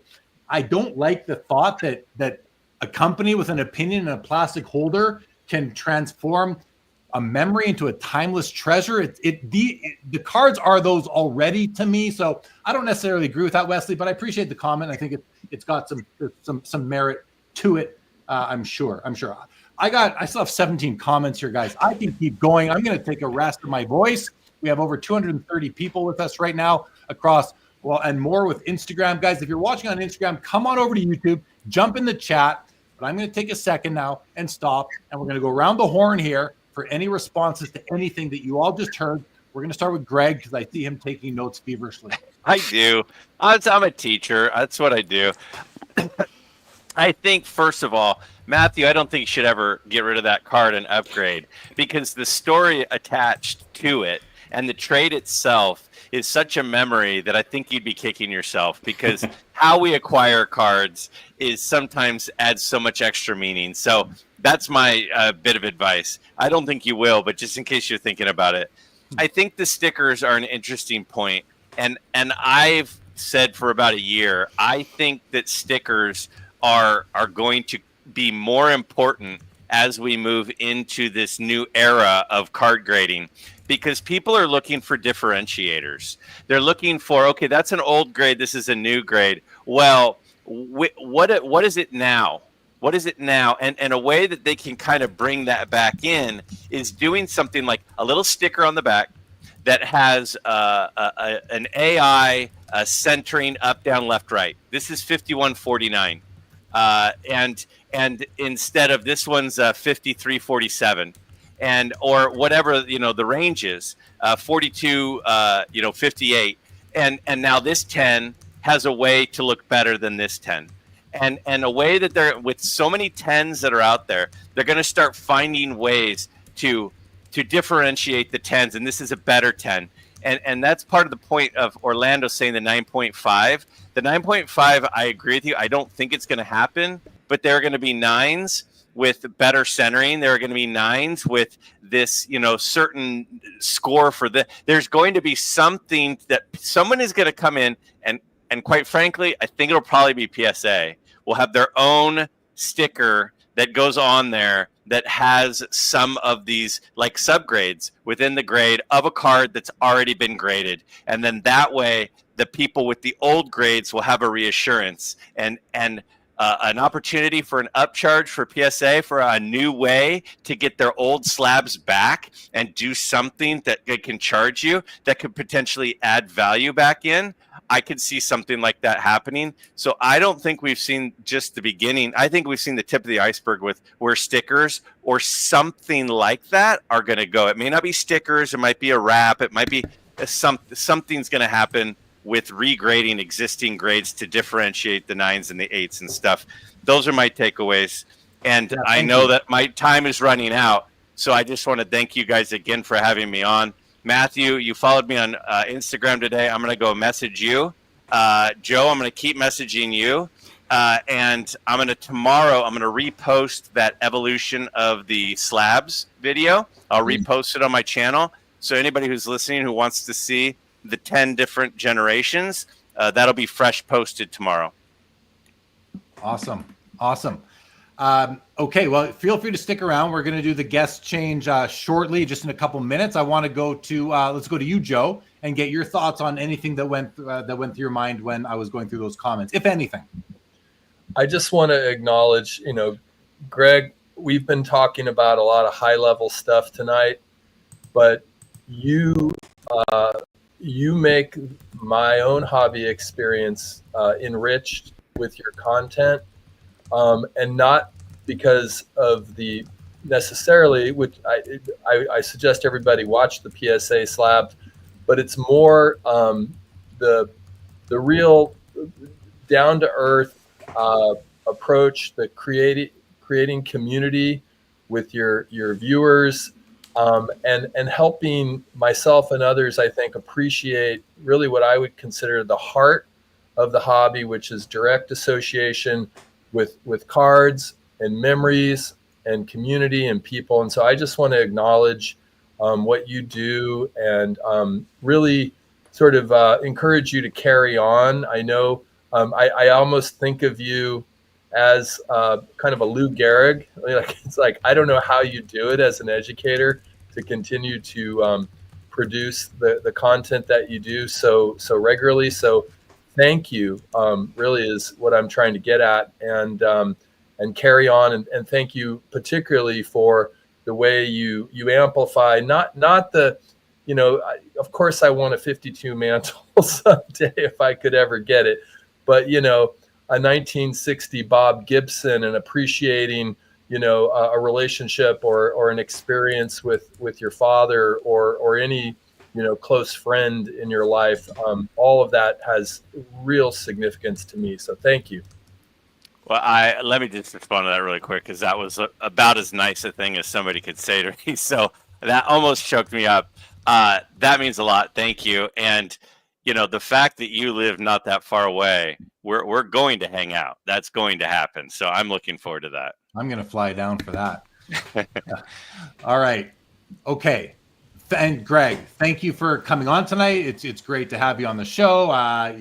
Thank you for announcing you were coming here on your show earlier today. I know that you brought a lot of your community and your friends over here, so thank you for bringing them over. And if you guys, if they enjoyed it, hopefully they want to subscribe and become a part of this community as well. I'm grateful for you for that, but I'm just grateful for your conversations and your place in this hobby and in the overall community. Just to echo what Joe said. So again, Greg, thank you for coming on, and we'll do this again. Thanks, guys. I really appreciate it. You take care. We'll All let right. you go. All right. Thank you, Greg. Awesome meeting you, Greg. Matthew, anything that you wanted to mention before we go on and bring Brian Wells onto the show? Yeah, so I guess some of the things I was thinking about in terms of the comments people were making and what Joe and Greg just said right there were it's kind of like I just want to encourage people to kind of like extend the range of their headlights in terms of like how they're thinking about the hobby. The way, when what I mean by that is like, if you're collecting with, whatever, like a 20-year kind of outlook to what you're doing, I think that tends to emphasize that, grading is going to change. Imagine 10 years from now, things could look a lot different than they do right now. But what will not change is the card, right? The card that you're buying will not change, but you might submit it to a different grader. There could be some other company that takes over from PSA. And I feel like that kind of approach gives you kind of a robustness to some of these like changes and fluctuations that happen. And if that's the thing that you're thinking about, it kind of makes life a lot easier. I guess that's one thing I would say. The other thing I would say with regard to the stickers is that it's pretty clear that people want more information. They want more attributes to assign to a card to understand, if they want to spend their hard-earned money on it. And, a sticker is another version of, someone else's opinion on what the card looks like or what the grade is. And I think there always will be a place for it. And it's very likely that, there will continue to be kind of growing demand for it as another like differentiator. And kind of curious to see where it goes. Yeah, same here. There's one comment that came in here. This has to do with what we were talking about earlier. Mike Double V here said, wouldn't that mean PSA, this is where if they were to offer a secondary service, wouldn't that mean the PSA is agreeing with the hobby that you can't trust our grade, pay us again, and we will give it an eye appeal? I think they could, I get that comment. That comment makes sense to me, but I think they could find a way to really position it so that they could actually do it. And maybe just become their own internal eye appeal assessor is how they could do it. I think it would be better to be third party, but those are just my thoughts. I do see that I could see a situation where they do make it palatable to the hobby, or not to the whole hobby. Okay, let's bring on Brian. Are you ready to come on? All right, guys, please welcome Brian Wells, founder, owner of Ship My Cards. Very well known, respected, and heavily used service in the hobby. Brian, welcome to Sports Cards Live. Welcome back to Sports Cards Live. Yeah, thank you. I've been listening in and great conversation. So now that Greg left, I'm like, oh my gosh, how do I follow up with that? No, it's great to be here. Love you guys. Watch it all the time. So thank you. Good to be involved. Well, say hi to Matthew and Joe. Just want to get that out of the way. Yeah, say hi. Yep. Hey guys.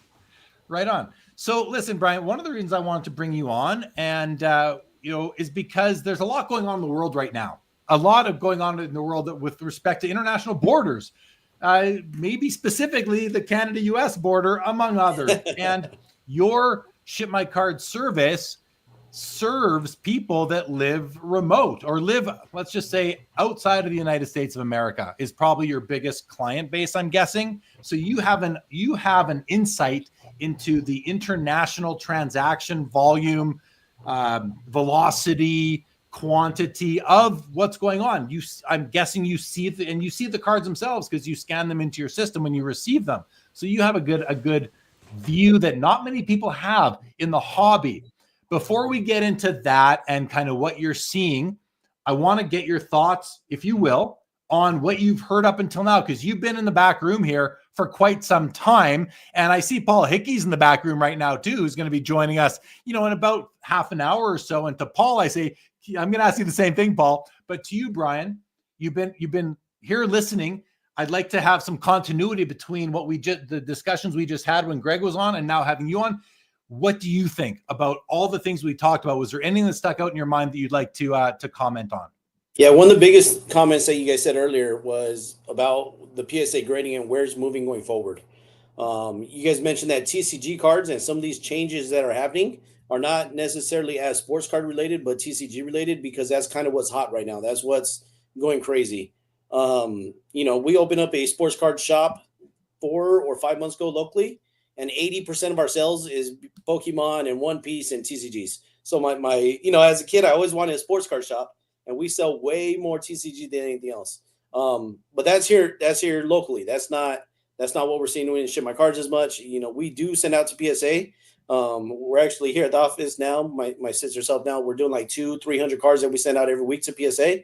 And we're just talking about the percentages of them as well.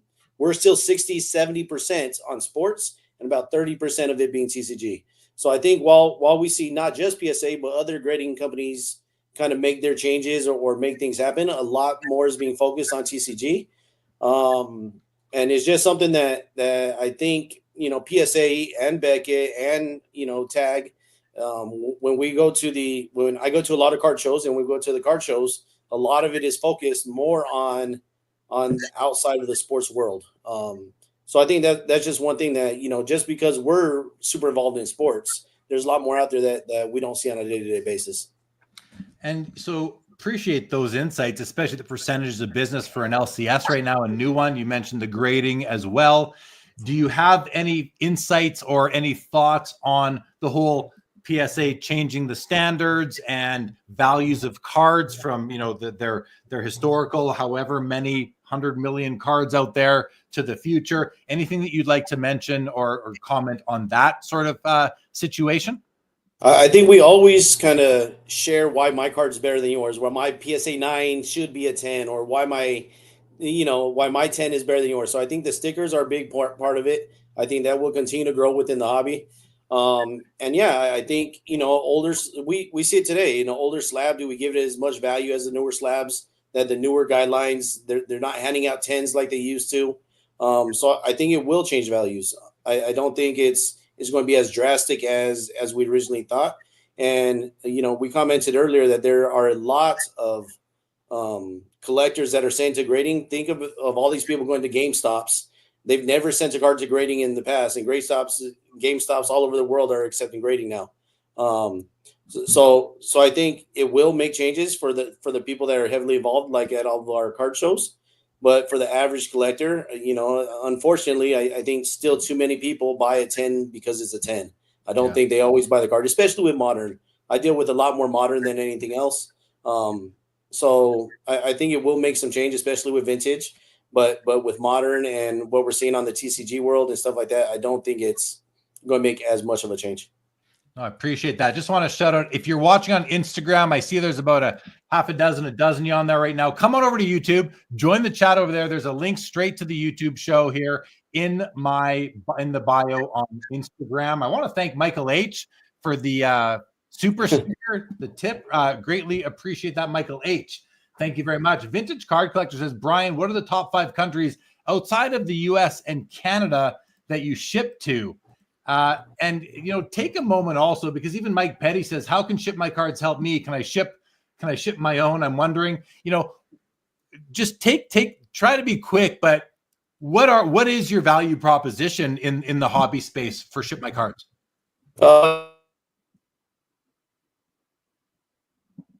Did he just freeze on us? Might have. Just froze on us. Okay.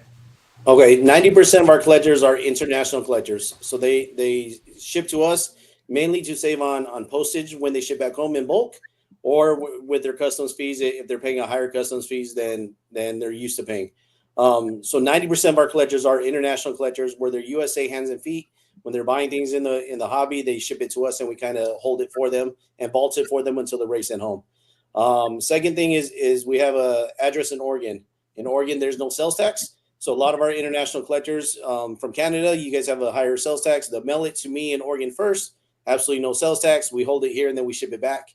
And that's the same with all over the U.S. as well. The same as any of the other vault services, right? There's a way to avoid sales tax. So we do have a address up in Oregon for that. And then the thing that we care the most about is being in the hands and feet of our collectors, whether they're USA collectors, higher end collectors. There's a lot of things that are in the hobby right now that are not always the funnest. When you have scams or you have just people you don't trust and you're doing larger deals, or even if it's a smaller deal, sometimes these cards are very important to us, even if they're not the most valuable. So we do a lot of middlemaning or white glove service where we're picking up and hand delivering for people. And that's probably something that isn't just around sales tax or isn't just around saving money. We try to be the peace of mind for a lot of our collectors as well. So we do a lot of middleman deals. It's not built into our website yet, but next round of updates, we'll get that kind of built in there. Look at this. Bob Boozle says, a CEO that speaks authoritatively on what his company does. Not used to that. That's a good comment from Bob Boozle for you there, Brian. And by the way, you just received cards of mine in Oregon. You got a couple more on the way. And one thing that I love about what you do at Ship My Cards is that I think you're coming up to the Toronto Sport Card Expo in April. I'm hoping you're going to bring me my cards and I'll pick them up in hand from you there. Is that right?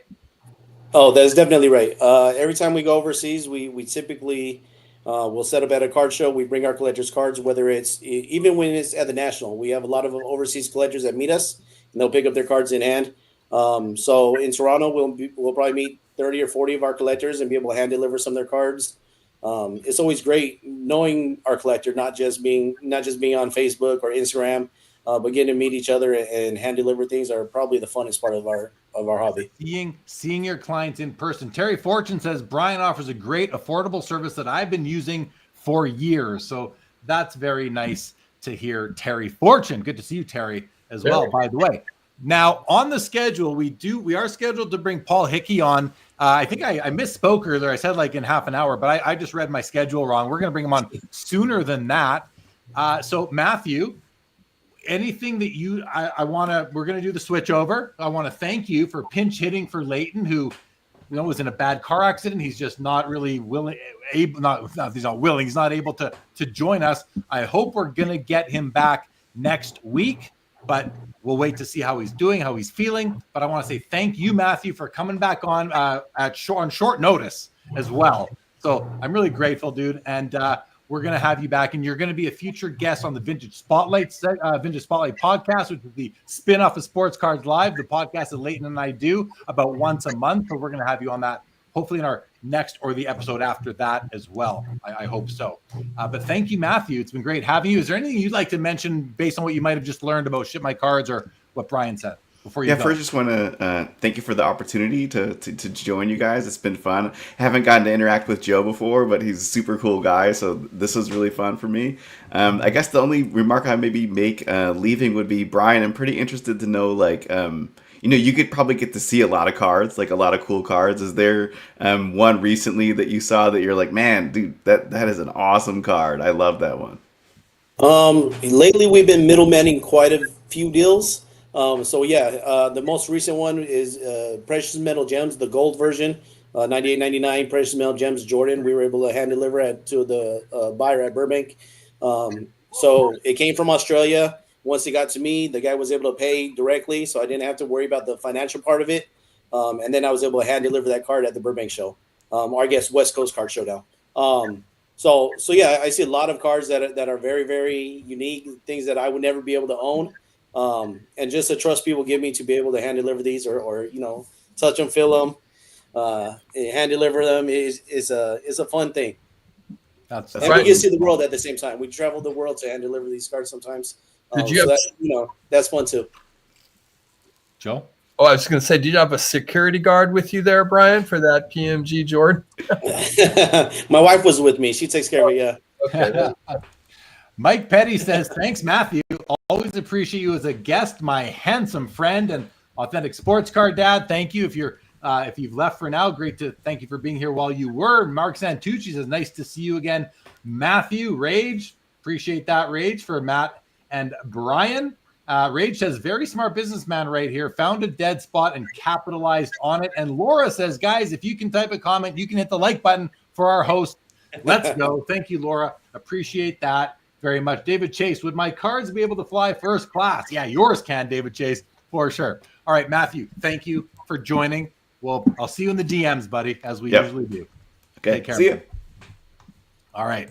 Great to have Matthew join us. Okay, Brian, before we bring on Paul Hickey from NoOffSeason.com and the Sports Card Strategy Show, I do want to ask you if you are seeing more volume with Canada now that there is this fear up here in Canada about the Trump tariffs.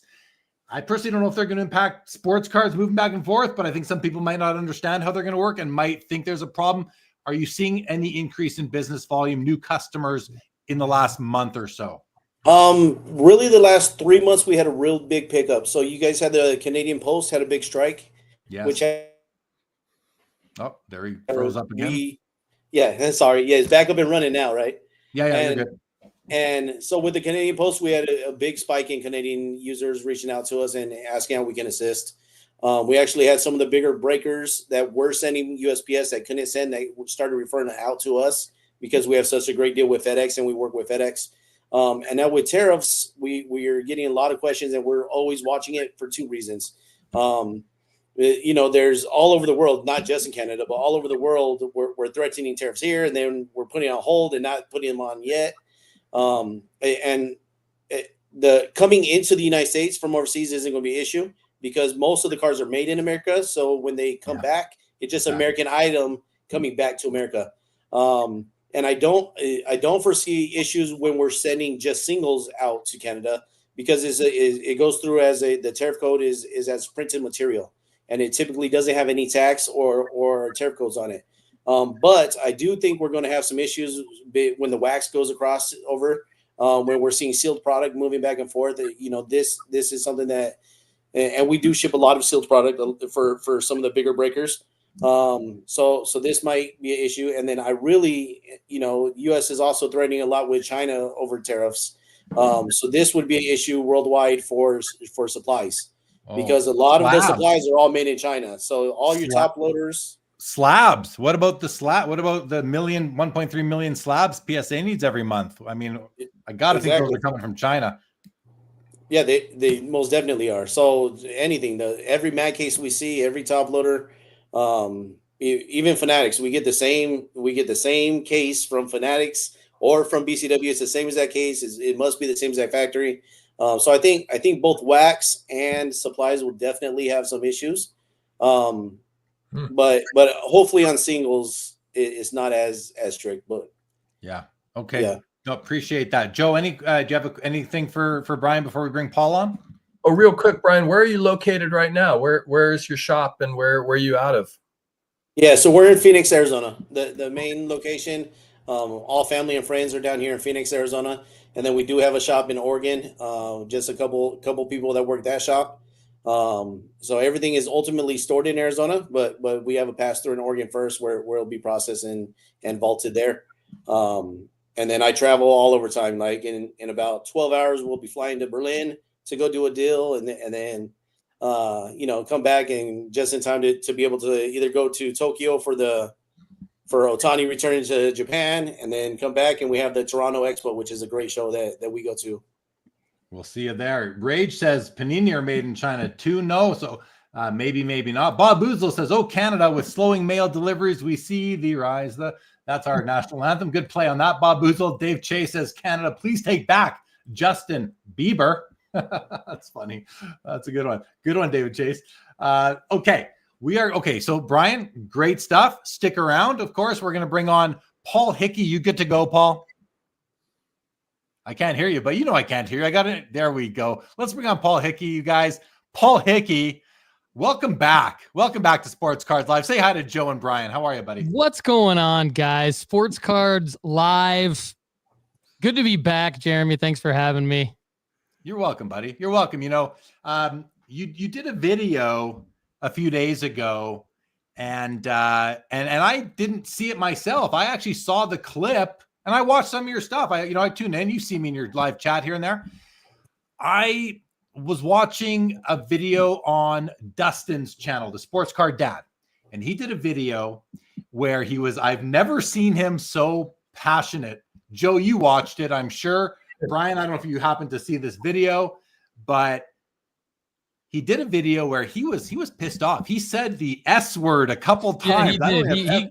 He right? cursed a couple of times. He cursed on his show. He was very passionate about this topic, and on the show he played about 2 minutes of your episode where you talked about your issues with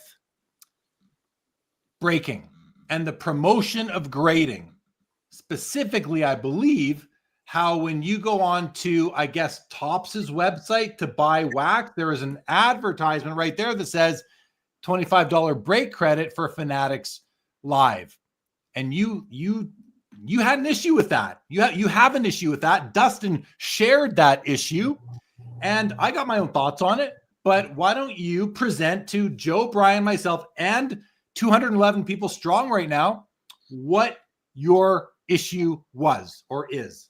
Yeah, thanks, Jeremy. And again, what's up to the Sports Cards Live family in the live chat, and Joe and Brian. Nice to connect with you guys. I'm really excited to meet you and create some content together now. So, Jeremy, I'm gonna get to this, but just to kind of set the stage real quick, at the Sports Card Strategy Show, our mission, we say, is to help people make money flipping sports cards. Where that comes from, though, is we really want people to come into the hobby, whether they're re-entering after 20, 30 years, whether they're newly entering for the first time, or whether they've been in the hobby for a long time and they're still trying to navigate things. We really just want people to not waste their money. Because if people are wasting their money or they're losing money, then that increases the chances that they're going to leave the hobby. And we want to keep people in the hobby. So we just cut to the chase and say, we want to help you make money flipping sports cards. That's just the shortest way we can say it. So that can sometimes be misconstrued into more negative things that are related to flipping and things like that. But to get to your question about breaking.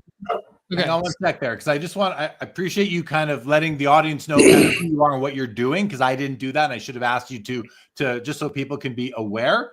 But I do want to go to some comments really quick, because, and I knew that you would be met with some resistance because of your approach, and you're well aware of it. And so right here, Linda says, yeah, this ain't me. Not a fan of the flipping game. They just extract money from the hobby. Vintage Card Collector says, I respect Paul's hustle, but he doesn't care about cards, and that bothers me. And I think those comments are, everyone's entitled to their own opinion, and everyone's entitled to approach the hobby any way they want, as long as they're being ethical and not breaking the law and just being respectful. And I think that you do all those things. So I don't have an issue with you or the way you're not what you're doing isn't hurting my experience at all. And I like you as a person. I've known you for a while now. We've seen each other many shows. If you want to respond to those comments, you're welcome to. If not, just jump right in. And to the Sports Cards Live audience, I just want to say we don't have to like or agree with everyone's approach, but let's hear them out. And I didn't invite Paul on to talk about what his service is. I invited him on to talk about the topic that we're about to talk about, and I think a lot of you will. I think it'll resonate with a lot of you. So with that out of the way, let's now go back to Paul. Brian, Joe, you guys good still? Yep. Yeah, we're good. Okay, go ahead, Paul. Thanks, Jeremy. Yeah, just to those comments real quick, I totally respect them, but I would challenge anyone out there who hasn't listened to the Sports Card Strategy Show, just come listen. It's free. You can get it Apple, Spotify, YouTube, and tell me if we're not providing any value to you. Just tell me if you listen to an episode and you don't get any value, because our mission is to provide value. So whether you, I think it's easy to look at the word flipping or the words making money, and it's easy for a collector to frown upon that. And I get that. And I come out on my show, Jeremy, you know this. I come out and say, I'm not a collector. I don't love collecting. I'm not going to front and say I know anything really about collecting. I don't. But I think what I'm good at is helping provide value to collectors, to people who want to make money, et cetera, et cetera. So anyway, I'll stop there. You don't pretend. You're not coming out. You're not posing as a collector, as a lifelong hobbyist who's in it for the love of the cards. You are upfront exactly, and I think You might be one of the only ones who does it that way. And that's why I have no issue with what you do in that. It's not for me, Paul, but that's okay. I'm the collector. You're not, but we, as reasonable people, can approach the hobby differently. Please, let's get into the topic now. Okay. I do love cards. If I didn't love cards, I would be doing something completely different. But I do this full time, and I do love cards. I just don't love looking at the card in my hand and as much as other people do. But I love acquiring cards. I appreciate the cards, and I love selling the card. I love transacting and selling the cards and the strategy behind that. So this now gets into the answer to the question, right? Okay. Because now that you guys all have that background, that quick background, I'll set the stage. So I typically on the Sports Card Strategy Show don't go off into my opinion. I typically keep it to what you can do to make a play in sports cards based on the numbers, based on the trends, things like that. I typically don't go into my opinion, but what we do is we track new releases. We're good at pattern recognition, and because we're good at pattern recognition, we can anticipate what's going to happen in the future. And you guys are all good at that too. I know everyone who's a collector is also very good at that.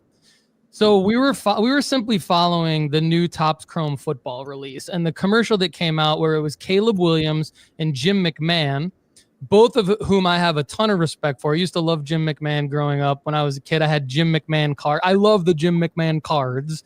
And so I was intrigued by that commercial. I've also been a marketer my whole life, so I understand that was just brilliant marketing messaging. I believe that that commercial did a great job connecting all the dots between all the different things that make people great sports fans, great collectors, and it probably introduced a lot of new people into the hobby, which I think we all agree is a good thing. The part that I took issue with is when I followed the commercial down the marketing funnel, from the top of the funnel down to the mid part. The mid part, this is what you're referring to, and the clip that Dustin used, is when you go to buy the Topps Chrome football release from that commercial, it takes you to a page to buy the wax, but all of the wax is sold out except for the smaller box. But before you even get to buy the wax, there's a big banner ad to buy into Breaks and Fanatics Live. And so it just clicked in my mind, wait a minute, what Fanatics and Topps are doing is they started a live shopping app, Fanatics Live, a couple years ago. We all know that that's primarily a breaking platform. And now what they're doing is basically putting the first point of purchase to buy the Topps Chrome release on their website to go to Fanatics Live, and there's a $25 credit to buy into Breaks. What I take issue with is that, in my opinion, breaking is 100% gambling, 100% gambling. And again, I don't like to base things on my opinion, but I would say about a third of our premium members, we've had a premium, my primary source of income other than flipping cards, because I have to be good at flipping cards in order to have a premium offering to help people make money flipping cards, is the premium membership at nooffseason.com, which we've offered we're going into our 5th year doing that. Within the last year, 30% of our new members come in and they're vocal about saying, I wasted a ton of money. Now that's hyperbole, but they say I wasted a ton of money in breaks before I found you. And now that I found you and I'm following your principles, I'm actually not wasting money. I'm figuring out a way to dig myself out of a hole, which I needed that help to do.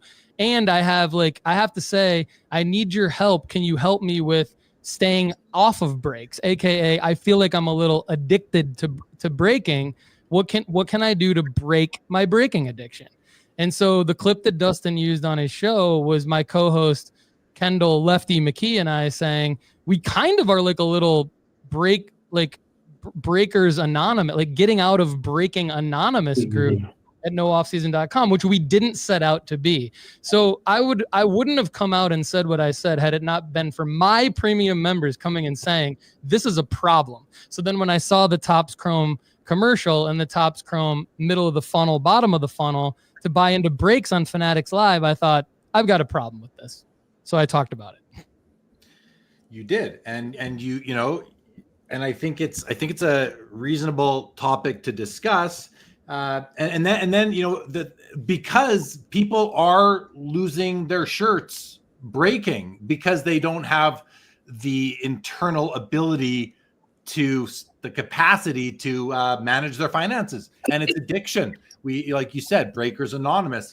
So there are problems there. I'm a bit of a, I don't know what the right term is, Joe, but I'm a bit of like curmudgeon on this topic, because I believe people need to take responsibility for how they spend their money and what they do. And I understand. I'm not going to say I understand addiction. It's been very close to me, but I don't think that I suffer from addiction.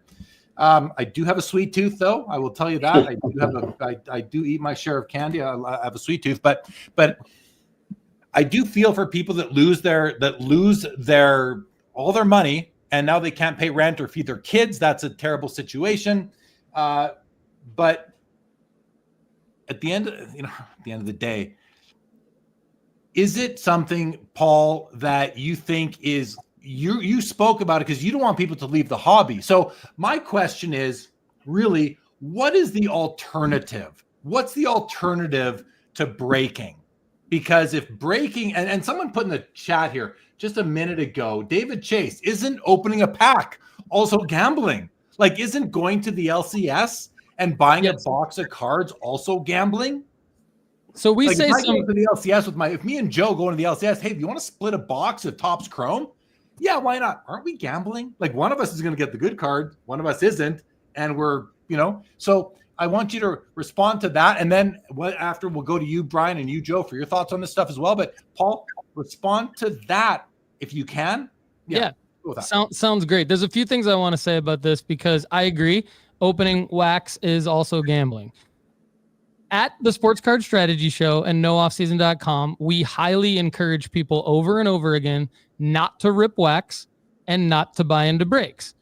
You said a few minutes ago on the show before I joined that our community, the people that are creating content right now, we're a microcosm of the entire hobby economy. Like, we're a small microcosm of it. Like, the hobby economy is enormous. People are always going to be ripping wax. They're always going to be buying into breaks. And I fully understand that that's how we get the singles.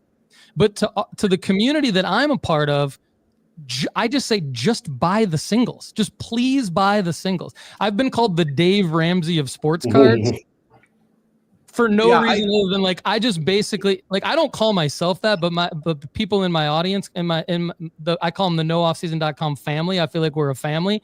People in the nooffseason.com family call me the Dave Ramsey of sports cards, because I do feel like I help people make fiscally responsible decisions.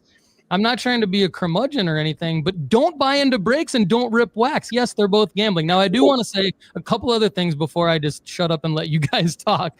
Number one, Ziggy No is in the live chat right now. I love Ziggy. Ziggy and I are good friends.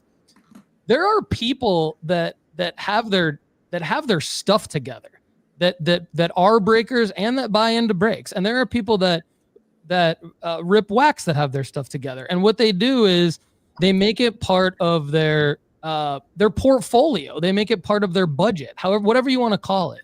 And they plan it out, and they only dedicate a certain amount to it. And that amount that they dedicate to it, they strategically buy into breaks. They might do pick your team breaks, and they run some numbers on their own. They have a strategy to buy into breaks so that they avoid some of these pitfalls that we're talking about. What I don't like is, and I don't know how to solve the problem, but I don't like that Fanatics, the manufacturer of the cards, is now making it the first entry point in some of their marketing campaigns to buy into breaks for a new release. Because and Dustin said this too, when you are allowing underage people or people who just don't necessarily have the wherewithal to understand that it really is gambling, or they're new to the hobby and they just want to try it and they don't understand actually how it works, you might not get any cards. That sucks. I want you to buy the singles that you want. Last thing I'll say is I've been challenged by people in the community, in the family, the live chat, the comments, everywhere, saying, how would you be able to do what you do without the breakers and the people ripping wax? Fair point. However, I do want to say I have made quite a bit of money this year and in the past on the print on demand cards, where you do know what you're getting. You know, if you buy like a Topps Now, you can't make money with all Topps Now and Panini Instant. There's a lot of crap out there, but there's some good plays that can be made where you do know what you're getting, and you don't have to open up packs, and you don't have to buy into breaks. So there are a lot of different ways to do this, and I'm grateful to the people opening up the wax. Don't get me wrong, because then I can go buy my singles. That's all I'll say. I'll open up the floor back to you guys. Yeah, appreciate that. Yeah, good thoughts, I think, throughout there. And, you even had one comment come in, Vintage here says, I'm liking Paul more and more with his stance on breaking.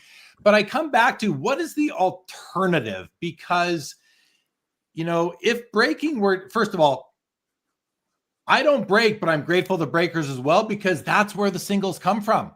Not all of them, but I think I heard Ruben say 40%, and that's only direct from Topps. That doesn't include the breakers that are buying their inventory from other on the secondary market. So it's higher than 40. Is it 50, 60? I don't know, but it's up there. At least it's a minimum of 40, and it's not 40. It is definitely more. So grateful to the breakers and those customers who are getting cards they don't want, and then they're having to sell them to fund their addiction. I feel terrible saying that, but it is a lot of us are capitalizing on that for our own singles purchasing. So there's that. But the real question is, what's the alternative, guys? Is the alternative to just go buy your own boxes of cards at Walmart or the LCS? Is that the alternative? Because if it is, we're going to have to replace that level of distribution. And if the card companies, eventually, they're going to have to do live shopping stuff too, because there is a network of communities that have been built around breaking, that if they disappear, all those people who are spending all that time on those live streams watching them are going to have nothing to do. And maybe they're not going to be able to buy cards anymore because they're remote anyway. So are they going to go buy a box and open it alone in their own house and be lonely doing that? Or, I mean, some will probably, but many won't. And I think that's going to lead to fewer cards being sold, which I think then is going to lead to Michael Rubin not being able to pay his royalty deal, or the expectations that his partners have, because he's partnered with the league and the PAs. I don't think he's going to have enough money to pay those royalties, or at least to their expectation. And I see, if you think it through the way I have, I see that leading to the hobby starting to shrivel like it did in 1993 after it boomed and everybody left because they realized their cards were worth bubkiss because of the junk wax era. And then lucky for all of us who survived, we got the creative era after that and all the great cards in the second half of the 90s. But if breaking goes away, I think the hobby shrivels, and that'll make a lot of people happy. But I think you're going to lose a lot of the people, a lot of the communities. And I don't know if that's a better result than what we have right now, because you remove one level or layer of distribution, it has to be replaced with something. And if it's not replaced, sales will dwindle. And how are they going to replace it? One way, and no one's going to want to hear this, is what you just touched on, Paul, without knowing it: direct to consumer. Eliminate distributors, eliminate LCSs, eliminate breakers, put it all out. They're going to make 99 RPAs of Wemby, and they're just going to put them on and say, go to auction. They're just going to auction them directly. No more packs, none of that. Obviously, I'm talking extreme. There would always be something there for the collector, but you're not going to be able to hit a huge card in it. Or if you are, it's going to be like hitting the huge cards back in 1992 when it was, almost impossible. So I just don't know if there's a reasonable alternative. And guys, the hobby's evolved to where it is now. I don't think it's going back. One thing, though, I will say is, as far as breaking goes, I do think to protect kids who are not, and by kids, I mean not of legal age, that there should be some prohibitions on that, similar to lottery tickets. I could see that happening because it is gambling, I believe. So I could see that. But once you're an adult and you make your own money, or you have your parents' money, whatever it is, you can do whatever the heck you want with it, in my opinion. Hopefully you're not starving your children. But I just said a heck of a lot there. So let's go. Who wants to respond first? And put up your hand, whoever I see. Okay, let's just start with you, Brian. Let's go to you, Brian. Yeah. So I think, breaking is definitely a issue in the hobby. We have way too many people that are addicted to it. We have, but I think everyone enjoys the hobbies for different reasons. Some of us are player collectors or set collectors, that we are true collectors that collect what we want to have. There's other people that are like treasure hunters. We go to card shows and we're trying to find something in that treasure box that kind of gives us that feeling of accomplishment. We have flippers that, they want to make an extra $2. And when they make an extra $2 on, if I find a $5 card that I could sell for $7, it hits that same excitement in our brain that, people breaking do. So when it comes to an addiction level, I think breaking is very, very bad, but it's the same as anything else that's addictive in the world, right? Tobacco, alcohol, whatever it might be. Any type of gambling is addictive and is bad in the long run. But I think there's a part of the hobby where you have financially responsible people or we represent some collectors that I travel for, where they have dumb money. They could afford to spend thousands of dollars a night on breaking. And they're not hurting themselves financially. They're not putting themselves in the best scenario.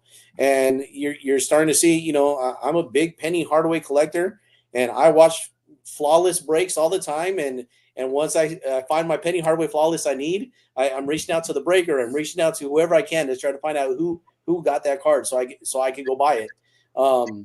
So I think it's part of the hobby. I enjoy watching breaks. I don't get in many breaks a year, literally like maybe one a year just because I'm up late. But you said, where else does it go? And I think you're right. It goes back to, back in the 90s, we had the home shopping network. I'm up late at night watching what cards we buy direct in the middle of the night. I think breaking brings a 24 hours a day being able to purchase to our hobby world. And I think it adheres to a lot more collectors. I do think Fanatics Live, you have to be 21 or 18 or older to register, but you also have to have a USA address, right? And people are getting around that, signing up and using Ship My Cards as their address. So I'm sure, kids are over there signing up with their parents' names or their parents' address or whatever it might be to be able to gamble before they're 18. So there has to be some better quality checks to make sure that we're not starting an addiction young. But everyone enjoys the hobby. So I don't participate in breaks very often at all. But I also don't rip a lot of wax like I used to. Yeah. So yeah, I think it's all gambling, but as long as it's not an addiction to the gambling, I don't have big issues with it. But there will be people who have the addiction, but alcohol is legal in everywhere. Cannabis is legal in most places now. Some people abuse these things and some people don't, and they're not out there. It's not being removed from society altogether. People are suffering, and they're going to continue to suffer if they can't get control of it. And that's just the way it is. Bob Boozle maybe Bob Boozle's my favorite comment from you says, people driven by profit shouldn't try to get it through chance. That's Bob Boozle. That's a Hall of Fame comment right there, if I might say so myself. And Ziggy No says, isn't collecting addictive? I think it is. Like I think it is. I feel like I'm addicted to this hobby. Go ahead, Paul. And by the way, Chris Hoge is in the back. Chris, I see you. We're going to bring you on in just a few minutes. Paul, go ahead. Thanks, Jeremy. I think these are all great comments. I think the difference between collecting being addictive and breaking being addictive is that when you're collecting, you know what you're getting. You can look up the comps on a card that you're about to buy, and you can pay the fair market value for that card 9.9 times out of 10. And then you can probably turn around and sell that card at any point in the future, for close to what you bought it for. Maybe even like worst case scenario, it's not going to be the worst case scenario as buying into a break. Yeah, you're talking about one's a game of chance and one is literally buying something very deliberately, buying what you want deliberately. I don't go I don't go to the ring road of car dealerships and drive around blindly and stop after 30 seconds. This is the car I'm buying. No, I go and I buy the car I want. That's how I approach the sports card hobby. I don't go into breaks. I break very little wax, if any. I've been calling myself a sharpshooter like that for you. I buy the singles I want, and if people weren't releasing them from their packaging, which, by the way, we have a packaging issue in this hobby and a supply issue, but if people weren't doing that, I couldn't find the cards that I wanted, whether they're new or old or whatever, if they weren't open back in the past. So I think we all kind of see eye to eye on that point. Joe, any comments from you? And after that, I think we're going to switch up from Brian over to Chris, but I'm so glad you stuck around, Brian, because you made great comments there. Let's go to Joe first, though, before we switch up the guests. Go ahead, Joe. Right on. Well, Paul, one of the things that is most compelling to me as a collector, I'm vintage roots, but ultra modern basketball is also one of my jams.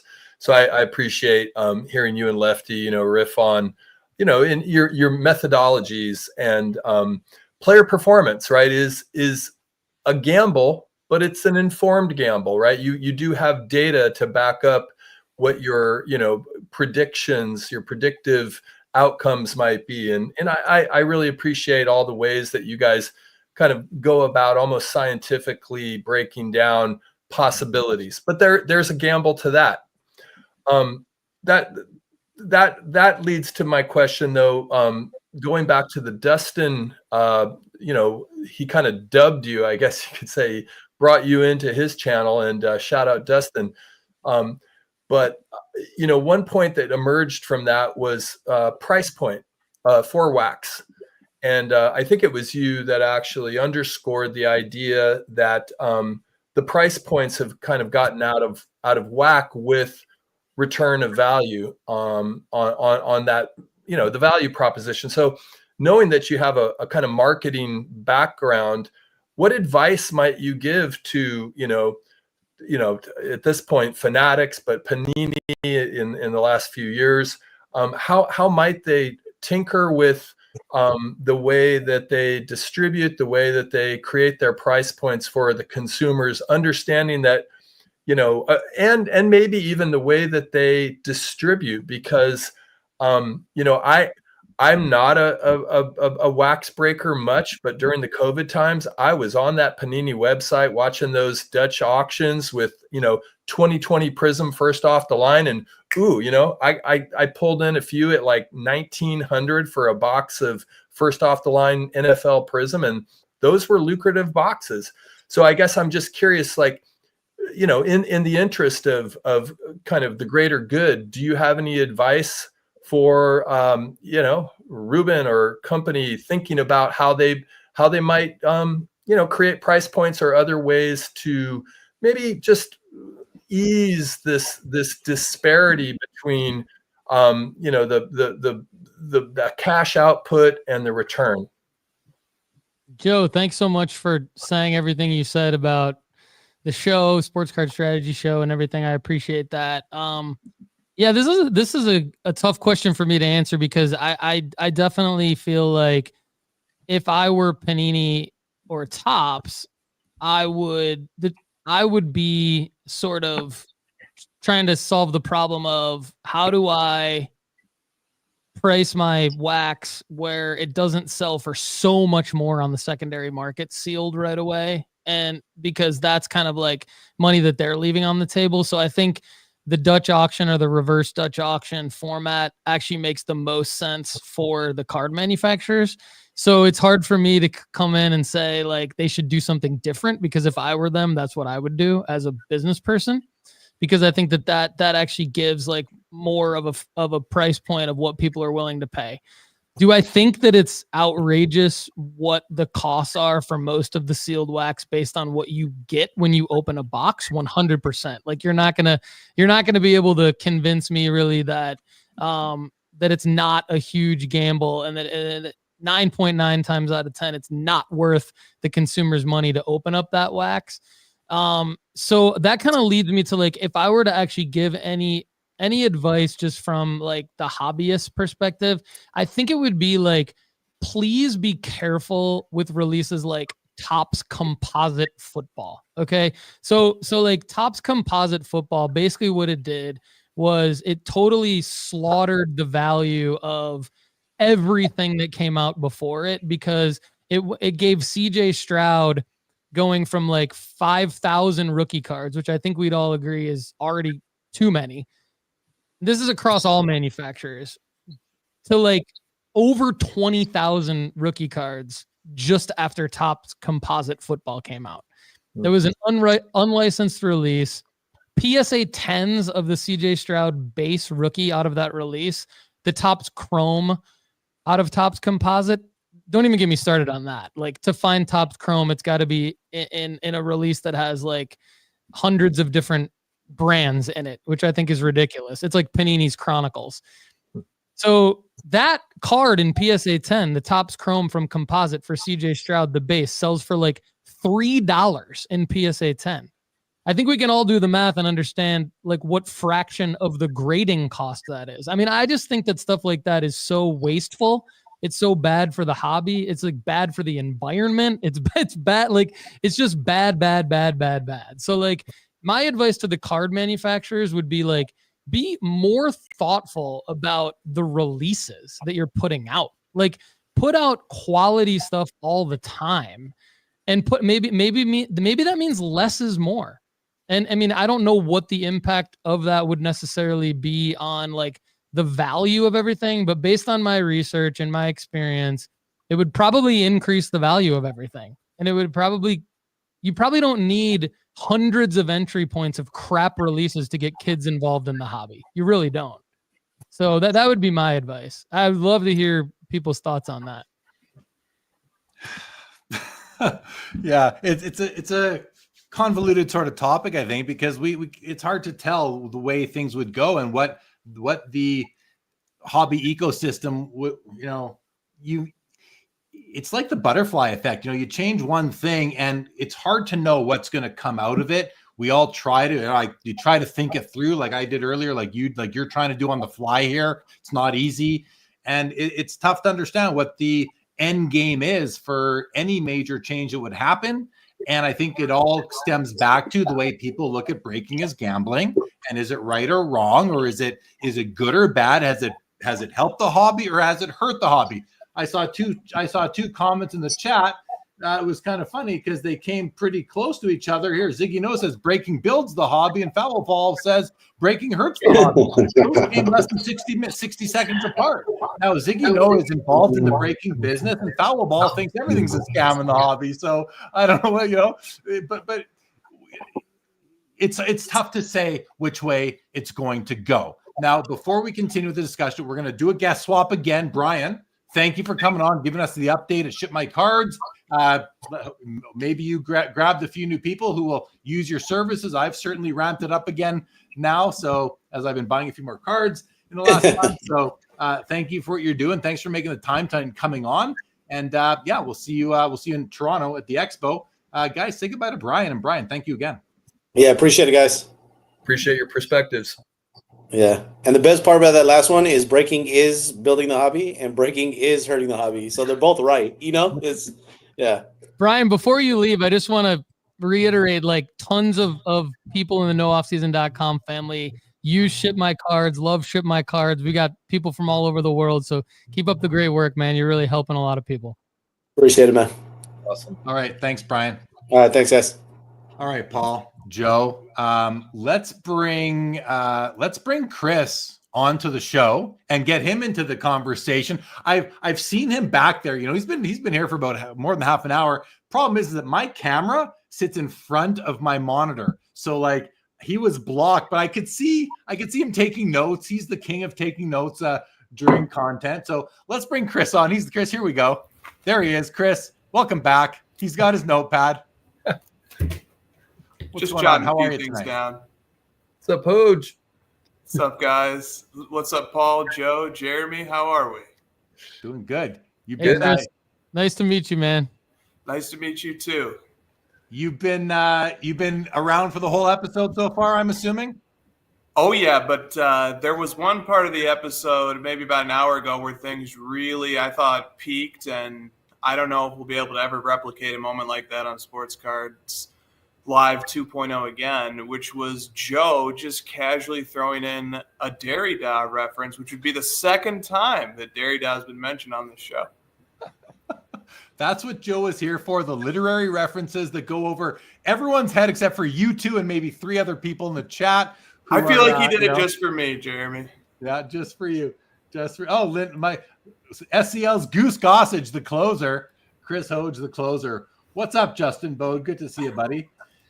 So, all right, first of all, Chris, while we're still talking about the breaking thing, why don't we hear your thoughts on what you've heard for the last, half hour or so since Paul's been on, and anything else you want to mention, but maybe keep it on the breaking topic for now.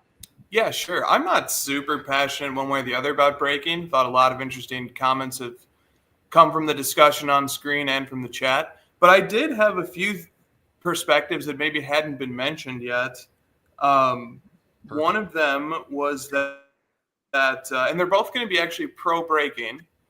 One was that breaking helps us to see all sorts of cards that when we were collecting as kids, we only could imagine existed. They were mythical. And maybe, Beckett Magazine would do a feature on somebody who acquired one. So like, just to give an example, when we were collecting like in the 90s, let's say, and you had like a real popular card back then was the Gold Embossed Refractor out of 74 from 1997 Finest Basketball, and you would never see one of those of your favorite player, at least. Maybe there's an off chance that at your regional card show it might be there, or maybe your card shop would have one, but would be very unlikely. But nowadays, I can actually go watch breaks and go watch replays of breaks of new products, and I can see these cards come out. Like here's an example. Jaden Daniels was on this heater of a run during the NFL playoffs as the brand new Prism football was coming out and being ripped, and all of his best cards came out. His Prism Black Finite 1/1 came out. His Prism Nebula 1/1 came out, and his Prism Black Stars 1/1 came out, and it was all captured and documented for social media. And I think 2 of the 3 came through breaks. So that's just kind of cool, is that we can actually see these cards that we would have had no chance to see years ago when video wasn't documented and everything. And then the other positive that I had for breaking, which really hits closer to home for me, is that it actually has helped me on a number of occasions find cards for my PC immediately.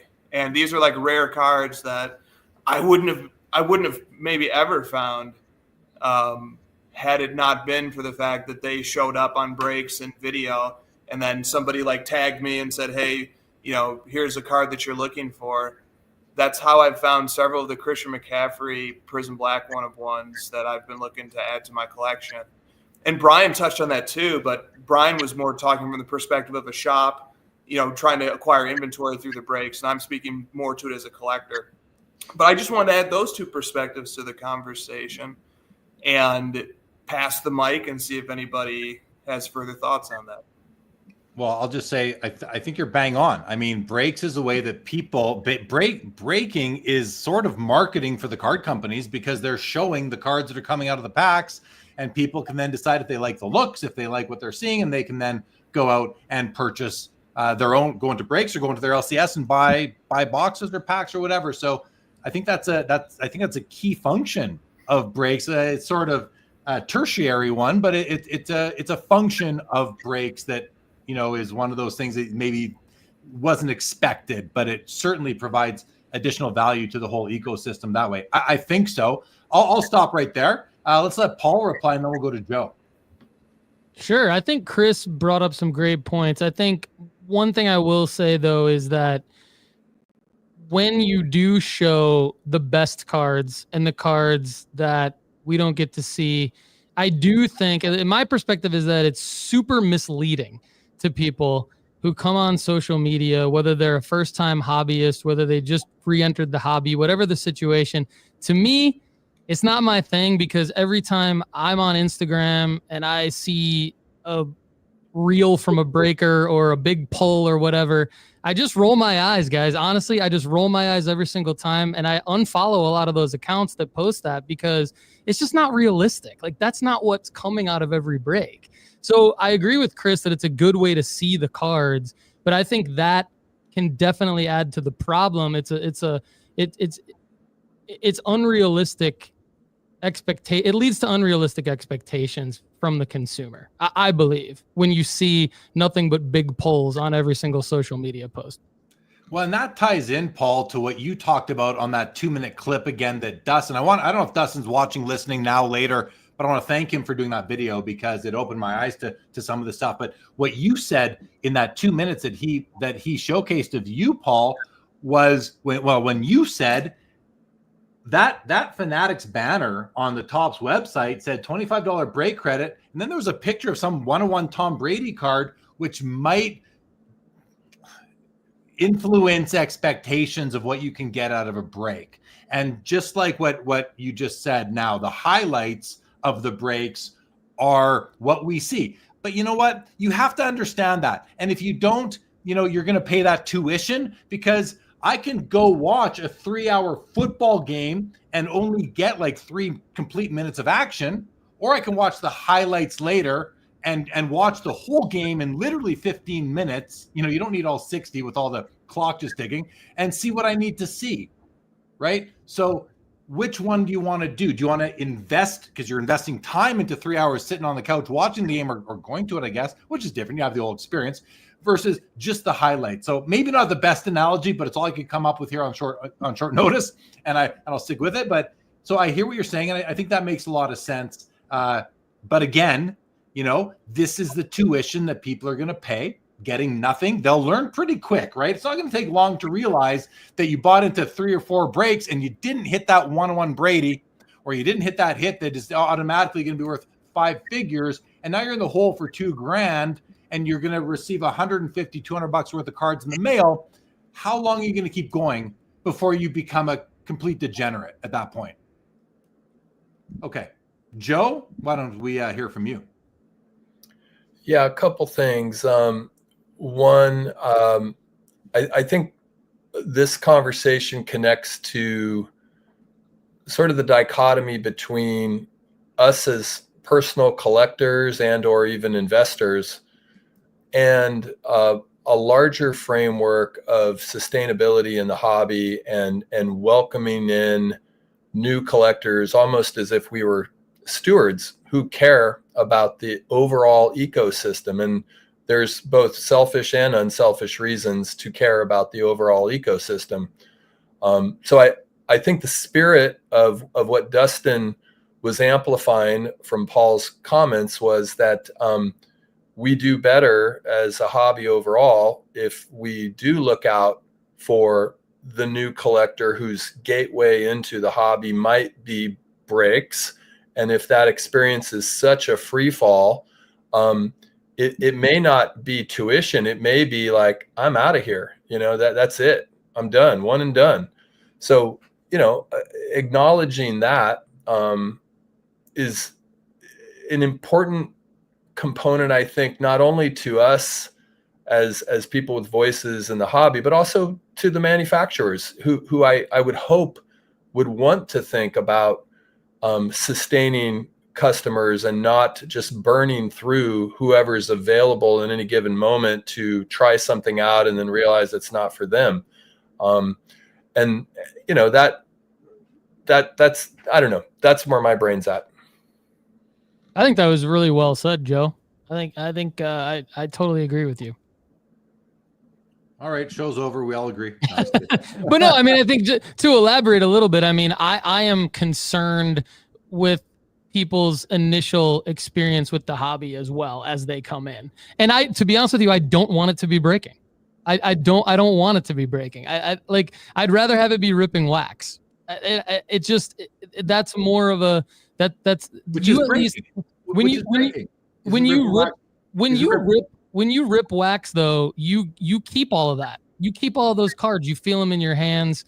and you experience a part of the hobby that you don't. When you buy into a break, there's a good chance you might not even get any cards. Now, I know it depends on the breaker. I know I'm probably like triggering Ziggy right now, and he's gonna come up with some stuff. Well, our breakers send all of our cards. Well, you triggered Ziggy half an hour ago. Don't worry. I know. I feel bad about that.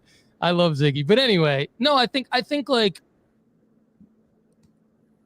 I would rather have it be ripping wax because you at least get all your cards. I mean, breaking, like, you got a breaker flying through all the cards, and they're determining what cards they're even going to send to you. And a lot of times they're making offers about, I'm going to buy this from you. And it's like, I think Dustin hit on that too, right? It's like, there's all sorts of levels to this that I just don't like, because if you're brand new to the hobby and you haven't had anyone, like Joe said, be a good steward to you, or maybe like whatever, maybe that's your fault, but still, I'm with Joe on this. I think we should help people out. That's what we try to do at nooffseason.com. Help people out, give them knowledge, give them value. And if someone's coming in and they don't realize that maybe a breaker's trying to buy their card from them, but they don't realize that they should look up comps. They should try to figure out how much that, maybe there are other options, those kinds of things. And maybe it's not one of Ziggy's breakers. Maybe it's someone who's not, who's not ethical.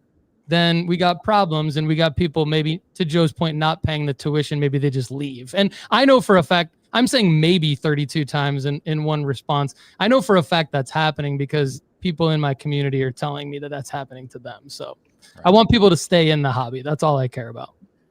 Same here for sure. I want to go to a comment that Carvin put up. First of all, hello to Irving Monera of Monera Sports Cards, good buddy of mine. Irv, what's going on? Great to see you.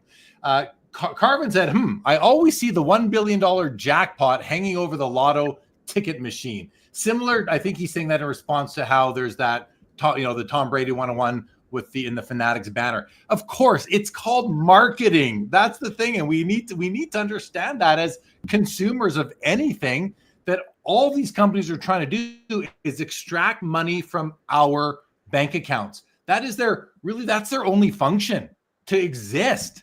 That's their only function. You think PSA exists because they want to, they exist to make money. That's why they exist. Now, sure, them, Fanatics, Topps, Upper Deck, Panini, all the big companies, Ultra Pro, they all exist to make money. So that's the first thing that you just have to understand. The hobby is a community that lives in the industry. This is an industry, guys. It's not a hobby. It's not a hobby at that grand scale. Industry, and us collectors is an ecosystem within, with the flippers and the breakers, the investors and the dealers and the LCS makers, all that. We are all of that ecosystem that forms the hobby, and it all exists within an industry. So if you are disenchanted by that, maybe you should really assess if you're in the right hobby or space or collectible. But I don't think you will, because we can all adapt. We don't need to be buying the most recent product. There's, like I say a million times, there's 150 years of product in the past to buy from, or 130, whatever it is. So there is all that. But to Carvin's point, there's no need for Las Vegas to Las Vegas will never have to close down, because there's always going to be people who are chasing the big win, right? They're always, so breaking is always going to have customers as long as it is around. New people will come and take out the old ones. There will be attrition, and there will be new people coming in to replace those people who left naturally for whatever reason. And I think the casinos run on the same thing. Yeah, guy goes broke, financial ruin, loses his family. Vegas doesn't really care. They don't care at all, because there's someone else who's going to come in. And breaking, if we are equating with gambling, it's going to be the same thing. So as long as it's around, it's going to happen, and there will be people who are going to end up in financial ruin. But again, do we see people blaming the casinos in Vegas? I guess sometimes. Do we see people blaming the liquor store or the bar? Do we see people, because bars will cut you off? I think I've heard of breakers cutting people off too. I respect that. Cut them off when you think they've taken too much of a beating. Do we blame here's a stretch though, guys, but are we blaming car manufacturers for when someone drives a truck into it, like what happened in New Orleans? Are we blaming the car manufacturers? No, we're not. Are we in the United States? Are we blaming the gun manufacturers? Some do, many don't. Anyway, I'm going to stop there. Let's go back to Chris now. He's got a lot to say, I'm sure. That's great, Jeremy. I like I want my next comment to touch on how much perspective matters and whose eyes we're seeing the situation through. And it's interesting for me to make that comment just because, Jeremy, you did an excellent job of seeing things through the eyes of the greater good of the hobby, which is always a great perspective to take. The perspective that I want to give voice to is a little bit different. And I think on this topic, it really is going to depend on the perspective that you're taking. So I like Paul's perspective, and Paul's coming from the perspective of evaluating what is the ROI proposition. And he's evaluating how is this impacting the average consumer. And he's evaluating how sticky is the hobby experience going to be? How many people will the hobby retain if they're effectively losing money week after week, night after night? And then he's also coming from the perspective of a community and leading a community and helping the people in that community find a lane, find a path, find opportunities to make this hobby productive, profitable, enjoyable for themselves for the long haul. And that's a great perspective to take. Now, I'll give a slightly different perspective. I take the perspective of a collector. My end goal is to acquire the cards that I'm seeking, the cards that I most want for my collection, and I want to acquire them at the cheapest possible price, and I want to get to them as quickly as possible and hopefully beat out the other people who are trying to get them at the same time as me. And a lot of times I'm trying to find really rare cards. I'm trying to find one of ones, or I'm trying to find golds out of 10 or things of that nature.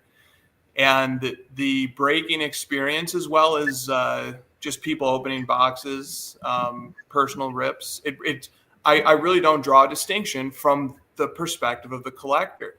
Especially, I really don't want to verge into too much paternalism. I do think it's good that we look out for each other, that we take care of each other, that we protect each other from excesses and from harming ourselves. But there's also sort of a place where paternalism clashes with individualism and individual rights and the right to sort of self-determine. And, I look at it as a collector and I say, maybe there are better alternative worlds out there, but the world where we have breaking and all these rips are on video and the network of collectors that I have, we're often sharing with each other screenshots of like, hey, look, this card just came out. Is this a card that you need? No, but I know somebody who does need it. And usually breakers are very responsive and they're really good about helping their customers sell the cards and move the cards. So as a collector, I'm just looking at it and I'm like, maybe the pipeline could be better. And certainly we want to see people lose as little money as possible. But from the collector's point of view, the breaking system has enabled people like myself to be able to find and locate and get cards that I really want for my collection. And I pay strong for them. And so, there are winners at the end of the day who get to sell cards to me, and then they get to take those cards, take the proceeds rather from the cards that they sold to me, maybe go buy into more breaks or keep the cycle going. So I'm not, and just as a final note, there's something else that we haven't really touched on, but the chat has kind of touched on, which is the culture surrounding breaks and breaking, and how sometimes there can be toxicity in those breaking rooms, and it can be an uncomfortable environment for people, not totally welcoming to people, or it just verges into a level of degeneracy that can be dangerous and can push people to make poor decisions, especially at late night hours. So there is like this culture surrounding breaking that is a turnoff to some people too. So it's just, there's so many different perspectives here, and it really depends upon which lens you're looking at this topic through. It's great stuff, man. The question that came to mind for me was, does paternalism intersect with virtue signaling?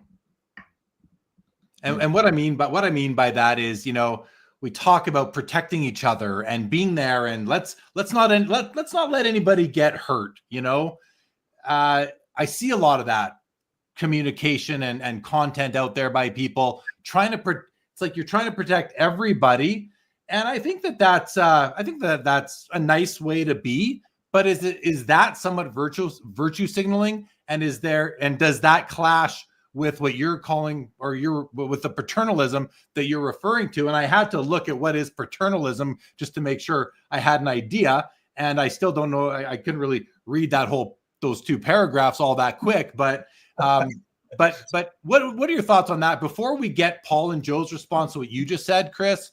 What do you think about that? Like, is it up to the floating heads on Instagram or Twitter or here on YouTube are we responsible for every entrant into this hobby? Are we responsible for their financial situation? Is it really on me to worry about who's losing money on any live shopping platform? I don't know if it really is. It's nice. So are we virtue signaling, or are we really trying to look out for the greater good? What are your thoughts on that, Chris? And I don't know that I don't have an opinion either way, even though it might sound like I do. I want everybody to be happy and healthy and financially okay. But what do you think of that, Chris? Yeah, it's a cool way to frame it. And it's a way to tie it into the zeitgeist. So if you actually break down the word virtue signaling, what's so bad about signaling that you have virtue? I don't know that there's anything awful about that. Yeah, but this negative connotation to it. Yes, exactly. But there is a negative connotation, which is that people who are virtue signaling are actually, using it to sort of secretly condemn or to advance agendas or to actually do something that goes beyond just espousing particular views on something or to signaling look like the that hero maybe a little bit. Yeah, exactly. And also it's just also associated with just kind of crybaby culture and just kind of and the paternalist tendency, which is a tendency to sort of meddle maybe a little more than is necessary into the decisions that individuals can make and should be able to make, and individuals should be able to see the upside of their decisions, or they should also have to take responsibility when they make bad decisions. So there's just a balance to strike there. This is one of those situations where the hobby is a low stakes microcosm for the real world, where we're just talking about trading cards and buying and selling and trading, and there's real money involved. Don't get me wrong, but it's a low stakes microcosm of what's going on in the world, where there are wars happening and there are political agendas being fought for, and the way that people present them and market them and the way that people signal what they believe in can actually impact the allocation of serious resources and can impact geopolitical outcome. So I like the tie-in. It's a really interesting topic. There's a tie-in to wokeness in this all too. We're not going to get into that. I'm going to read a comment from Irving, and then we'll go to Paul and then to Joe. Irving says, and Irving is a breaker. He's one of the original breakers. Like, I met this guy in the early 2010s, and he was breaking. Anyway, he says, it's our responsibility as, I think he means as breakers or LCS owners, to at least inform the consumer of what they are getting into when they open a blaster box of hoops or NT or whatever. And I love that approach. And Irving's a good guy, so I'm not surprised to hear him take a very professional, client service approach to it. Okay. Thank you, Irving, for that. A lot of great comments, guys. I can't get to them all, but thank you. The chat's been on fire tonight with quality comments. We had a Hall of Fame comment from Bob Boozle tonight earlier on. Okay. Paul, we're going to go to you. And Joe, are you okay to go after Paul? Okay. Go ahead, Joe. Go ahead, Paul. I mean, you told me this was going to be fun, and you weren't lying, man. I am having so much fun being on this show. I love this hobby so much. I love everything Chris said. It's just fun to be on with guys like you who are smart, thoughtful, caring. I mean, this is great. And I think Irving's comment says it all to me. It's like that basically what Irving is saying is like, we just want to educate people. We want to be fair. Yes, we want their business. We want them to have a good experience with us. And I think Chris in his hobby business wants the same thing. you do, Jeremy, Joe, myself. That's all we want. And I think it's super cool that like all four of us and everyone else out there in the live chat, like we're all different. We're all in this for different reasons. And what I love is being a part of a group of people with you guys who is so supportive of everyone, regardless of why they're in it. So if I've come across at all on this episode, like I'm like I don't support any one group in the hobby, that is not how I feel. I support everybody. I want everyone to have a good experience in the hobby. So, I mean, thanks for letting me be a part of this, guys. Oh, you bet. No, you bet, Paul. I mean, listen, you've got, you don't have to thank, but thank you. You're welcome. Let's go to Joe. We can sit here thanking each other all day long. Let's go to Joe. You got a lot of thoughts, I'm sure. No, not too many, but one is just, I liked what you asked, Jeremy. I liked, where does paternalism intersect with virtue signaling? And I think that's something I'm going to reflect on a little bit. I suppose my quick response is that there is a selfish position that we can take as collectors and or investors, that keeping people in the hobby is going to help us in all sorts of ways. So it may not be as much protecting or altruistic intentions. It may very well be selfish intentions to look out for people so they are not abandoning ship, so to speak. The other thing I wanted to reintroduce, because I really liked what you said earlier, Paul, when I asked you to sort of put on your marketing cap and, advise Topps and or Panini, because this is another lever in all of this, which is the manufacturers and the releases, and not proliferating issues to the degree that everything loses value.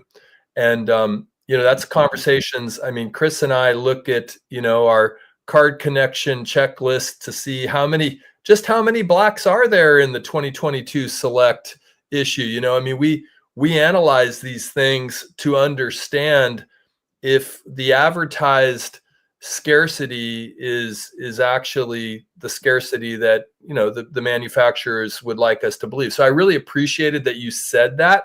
And I think that's a lever in this conversation, which is, it's great that we can have this conversation. I hope that manufacturers are, the producers of these cards, the people who at the highest level are considering the direction of, 2026, 2027, the releases that we're going to be fawning over in the years to come.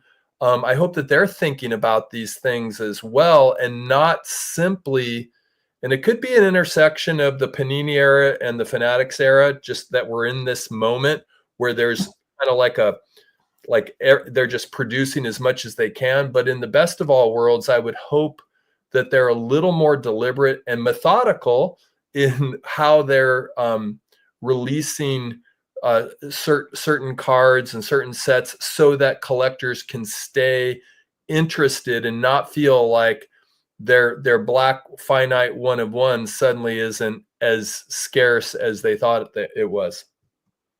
Well said. I think that makes. I think I made a lot of. I like this. Justin Bode here says it's getting deep when Joe says he doesn't have much to say and then just lays it on us. I knew I was right, Joe, when I said I'm sure you have. I go, I'm sure you have some things to say. Not really. Yes, you did, Joe. Yes, you did. Good stuff. Okay. What do you guys want to talk about next? I mean, I got a bunch of comments. Could I ask what Chris thinks of this? Because that is a conversation that we've had quite a bit around, how we understand. I'll be right back. Go ahead. Yeah, Hoj, just picking up off of that, what is the sort of responsibility and or strategy that manufacturers should be considering in terms of the sweet spot of cash grab versus let's think of what it's like to be a collector in this market, going for certain chase cards.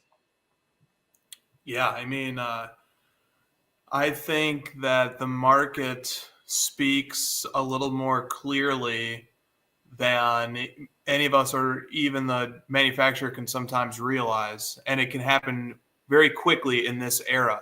So there's a lot of like comparison sometimes of like, well, remember when the junk wax era set in and there was a million Ken Griffey Jr. upper decks eventually printed and they kept printing more and stuff. And there was never a real check and balance outside of the fact that, well, here's this other manufacturer and they're going to try and innovate and make better cards. And then, you know, here comes the parallel, here comes the patch autograph card, here comes the serial numbered card. And that was sort of the mechanism of regulation that the market provided, the invisible hand of the market provided. But today we have this other mechanism. Ironically, it ties into the breaking topic quite well. It's the invention of the repack product.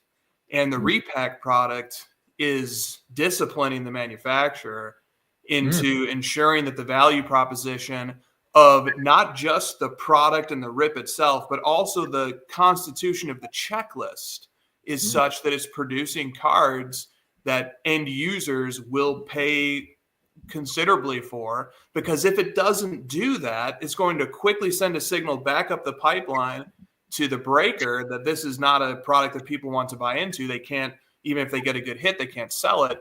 And then at the same time, the consumer is shifting over to a product of the repack. And the reason why the repack is an interesting and an important specific product here is because the repack is constituted exclusively of cards that already existed.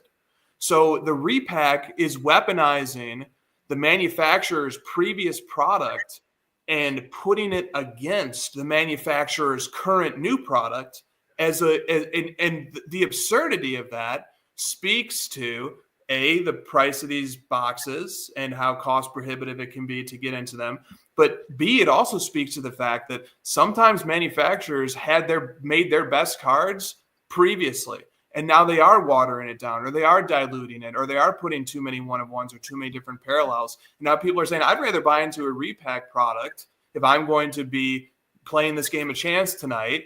I'd rather buy into the repack product where I'm going to get something from a 2014 product that has 8 parallels and has players that I like, rather than taking this big gamble on an unproven new player who's got 80 parallels. So there are these new market mechanisms today that are enabled by the live shopping experience and by the breaking experience that hopefully, theoretically, should help discipline and restrain the manufacturers from ever getting too carried away and watering down products like what you were bringing up. Can I respond to Chris? Go ahead. This is one of the best things I've heard in a long time, Chris. This is like, seriously, what you just said, I love so much because, and I'll just kind of piggyback on top of your point here, because we're all small businesses, really what we are in the hobby. Breakers are small businesses. Who are not small businesses? Topps and Panini. They're the Goliaths, right? But what Chris is saying, I mean, correct me if I'm wrong, Chris, but what I believe Chris is saying is that we all hold the small businesses accountable. Small businesses' reputation is everything. So if you buy into a repack and it sucks, or you buy into multiple repacks from the same repacker and it's horrible, and we can all do the math on repacks. Like, we can open up the product and we can like reverse engineer how each repacker put together their repacks. And the repacker will care if their reputation gets slaughtered on social media. Panini and Topps do not care. Let's be honest. Like, they're not going to care to the extent that the small business cares. So Chris is talking about the repack weaponizing the actual sealed product. I think that's genius. I think he's absolutely right. I think the point is that the sealed product from the manufacturer needs to provide similar value to the good Now, yes, we know there are some repacks that are bad, but it needs to provide similar value to the quality repacks. I think that's what I'm taking away from Chris's statement. I think he's absolutely right. Good stuff. Yeah. Repacks are huge. Ziggy right here says, I can tell you repacks are bigger than you realize. Look at Arena Club. And I'm on Arena Club's mailing list, and I get emails from them almost every day with a new series of repacks, and they hired a guy just to be the buyer. Met him at Fanatics Fest. Nice guy. I mean, repacks. It fuel. It's one of another piece of that ecosystem that keeps the hobby moving. You know, some people say I hate flippers. Without flippers, where are we finding our cards? Like LCSs are flippers. They buy cards from people that walk into the shop, and then they put them in their showcase. That is called flipping. Jeremy, you know who the best flippers are? Collectors. Collectors are the best flippers. I mean, Chris said a minute ago, like what he does. And I just kind of smiled because like, I know collectors. Collectors are the best. I've learned the best flipping techniques from collectors. So, I mean, we're really all flippers. Let's be honest. Yeah, I mean, you're going to get some pushback for that, and that's okay because they're you know, it's a continuum, right? There's going to be extremes, and there will be people on the extreme ends, I believe, who are just filling their binders with 80s base sets, who are just collecting with no awareness of value, no care for monetary value. Pure hobby. God love them, respect them, good for them. Not my approach anymore. I was that guy in the 80s, but I'm not anymore. So yeah, I mean, I can't say that I don't flip because I do. I buy cards for my PC. I decide I don't want them anymore. Sometimes that's 25 years later. Sometimes it's 6 months later. But I'm going to flip out of that card. Okay, I'll flip it. You know, am I flipping it? Do I have to gouge the next guy? No. Do I want to make some profit on it? Of course. I'm human. I live in a capitalistic society where, you know, but do I need to make money on everything I sell? No, I don't need to. You know, I had a friend of mine in the hobby who upgraded a card and said to me, if you want my old one, I'll give it to you at my cost. And he sent me a screenshot of his original receipt. This is what I need for it. I'm still thinking about it, by the way. But yeah, that's fair. That's a fair point. I mean, so not all collectors are flippers, but no, but a lot of collectors are very good flippers. But your point is well taken, Paul. Your point's well taken. I was talking to a guy today. We were doing a FaceTime. I was helping him work through a Slab Sharks consignment for eBay. And at the end of it, I said, because I was saying no to a bunch of cards I just don't think were right for eBay and Slab Sharks. But at the end, I said, you know what? For these cards that you're not like this low end stuff, I could use some value boxes on my table at upcoming card shows. I'm low on inventory. Maybe I'll buy all that off you if you want, you know. And I had the flipper mind because it's not like I'm just looking to flip. I'm looking to facilitate and be prepared for as many interactions and transactions with people at card shows because I love doing deals at card shows. David Chase, I'm not going to share that right now. But it was a card on my want list. I'll tell you that much. So yeah, I mean, we do. I'm a lifelong collector, but I'm not at the extreme end. I'm somewhere in the middle. I do flip. I do deal. I do buy, sell. I do buy cards only to resell. Did that at a card show a few weeks. Bought a card for $650 off a guy, put it up on Slab Sharks, netted myself, I think it was $755 or something. So I made a quick $100. I'm not going to apologize to anybody for that. Like I don't know. I thought I had an opportunity and I took it. So Paul, point well taken. Point well taken. Who wants to jump in next? Joe or Chris or Paul? You're all good. I've got something, but I'm always interested in what Chris is going to say next. But I'm even more interested in what you're going to say, Joe. Okay. Well, here it is. So I liked how Paul characterized the Goliaths, Topps and Panini, they're Goliaths. And I like the idea of putting Goliaths on their heels, vis-a-vis either, repacks or some other mechanisms of accountability. Really is kind of what you were presenting, Chris, and I do think that's a really interesting way of looking at repacks as kind of almost like a policeman of like you can't get too slick with us. So in that spirit, though, what I wonder, and it kind of gets back to something, just how I was thinking about it earlier was, do you think that this moment that we're in, where there's this kind of ambiguity about, who controls player rights and who controls, player licenses for the official cards, has created this watering down and proliferation of product? And if so, do you anticipate then when it goes fully in the direction of, Topps Chrome is officially licensed, and we have that dream moment of opening Topps Chrome basketball with not a pajama card, do the manufacturers have a moment there to kind of reset the value proposition in a way that's going to be compelling for all of us and empowers us rather than makes us feel disappointed around, the way that, from breaking to collecting, all of it? Yeah. So the answer to this question is a pessimistic one, but before I give it, let me just say that there are decades and decades of great cards out there to collect already. And, there's the, I was talking to Brett on Stacking Slabs recently, and he was talking about how the new Topps Chrome WWE product has 11 different base cards of a wrestler that he really likes, and they all have their own superfractor, and he's just like, this is too much. And I was reminded of 1998 Upper Deck Basketball, where there's a Michael Jordan card in that product, card 230, that actually has 23 variations, and each of those takes a 1/1. And I sort of was reflecting on how that tainted Upper Deck and the entirety of 90s Upper Deck basketball to some degree, because they pushed out all these Michael Jordan products, and it just kind of watered down Upper Deck Michael Jordan cards for a little while.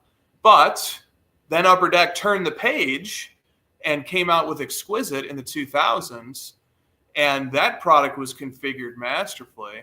And even as post-playing days Michael Jordan cards, those Exquisite and Ultimate Collection cards of the 2000s have fetched some of the highest prices of all time for Michael Jordan cards. So then they really nailed it in the 2000s, and they completely pulled a 180, and Upper Deck became the brand that can boast some of the finest Michael Jordan cards ever made. And so now here's what I'm going to say to your topic. I wouldn't get my hopes up that these products, especially the first run, are going to be configured in the way that we want them to be. I think that there's going to be a really strong push to create a ton of revenue, and there's going to be a ton of product, and there's going to be a lot of 1/1s, and there's going to be a lot of parallels, and there's going to be a lot of insert sets within these products, and there's going to be probably multiple base set cards of these players, and it's going to take a while to figure it out. With that said, I do know, at least in some instances, that a lot of the people who are working at Fanatics and at Topps, who are working on designing these products, who are working in marketing, these guys are industry veterans, and they've been around the industry for a long time. A lot of them got their origin with Beckett Magazine in the 90s, and then others worked with Don Russ and Playoff, and then they've spent a lot of time at Panini. So we have some of the very best product designers who are at Fanatics working, and they will speak up, they will push back, and they will ultimately, I think, get us to desirable products. But Joe, I just got to be honest, it's not all puppies and roses here and flowers. There's gonna be a glut, and ultimately here, if to put a bow on my take here, it's going to be up to the collector to figure out how they're going to take this glut and sift through it and figure out what matters and what doesn't. And for that, for that enterprise, the best content creator out there who is addressing it, and I don't even think he totally intends to address it. He's a purist who loves the topic, but he is giving a blueprint for how to interpret this as a collector, how to fight against the glut. It's Victor. It's Victor Roman. And he is developing methodologies for how to identify a true rookie card. That's his approach. And you can take his approach. I've taken inspiration from his approach as a collector, and I've used it to whittle down the offerings. So one really simple tool, for example, if you have let's say we have a base set that comes out with 11 different base cards of Caitlin Clark? Well, one method is to say, historically, and looking at such as the blueprint that Victor's created, the first appearing base card is the true. That's the true card. So you can have 11, but the collector can say, I don't care about the last 10. I just care about whichever one was first appearing. And that's a way to say, you guys can put out all the glut that you want. As a collector, I've refined my approach. I've developed a system that allows me to ignore it and to just focus on the first appearing. Or if there's multiple parallels or multiple one-of-ones, well, I'm going to prioritize the one that has the greatest legacy, the longest history in the hobby. So if that happens to be the superfractor, even though they have 5 other one-of-ones, I'll just pursue the superfractor, and I'll just pursue the superfractor of the first appearing base card. And now you've combated the glut. So the onus now passes on to the collector to develop systems that they can self-impose to combat the glut. Makes a lot of sense. All right. Okay. Good stuff, guys. We're well, we're right around where we usually sign off at about the 3 hour and 15-minute mark. And thanks, Chris, for putting a bow on that. That was interesting stuff, and I appreciated listening to it. Joe, Paul, you guys good? I wanna go to a couple of comments that came in a little bit ago, and we're not going to end quite yet, but I just want to. It comes down to flipper versus collector, and I just want to address something here. First of all, Brian Wells said, "I never mind when a flipper buys a card I need and brings it to me for a fair price." Bingo! Like, I love that as well. And I like being the guy, the flipper, that does that as well. I think that's a nice thing to do for your hobby friends. Not your hobby friend, just for the hobby, just for other hobbyists. Foul Ball says, I understand dealers flipping, but not collectors. And then he says, Jeremy, you are a dealer. So yeah, I'm a dealer, but I'm also a collector. It's not black and white. It's a continuum. It's a spectrum, right? You're not one or the other. I would say 98% of people are not one or the other. I don't know where I got 98 from, probably well off, right? But you are just not. I am a collector and I'm a dealer. I do both. So Foul Ball, when you say, Jeremy, you are a dealer, fine, but I'm trying to think of an analogy for that. It's like if your mother is white and your father is black, and I say to you, Foul Ball, or anybody, you are black. Well, I'm actually also white. Or if I say you are white, well, you're actually almost black. There's a 50-50 there, right? If it's all, never mind, you go up the chain. But I am not only a dealer. I am not only a collector. I am both. And I love the activities that I get to do in the hobby. So I think it's important for you. I think most people do understand that, right? You guys are all nodding along. Paul, what did you want to say?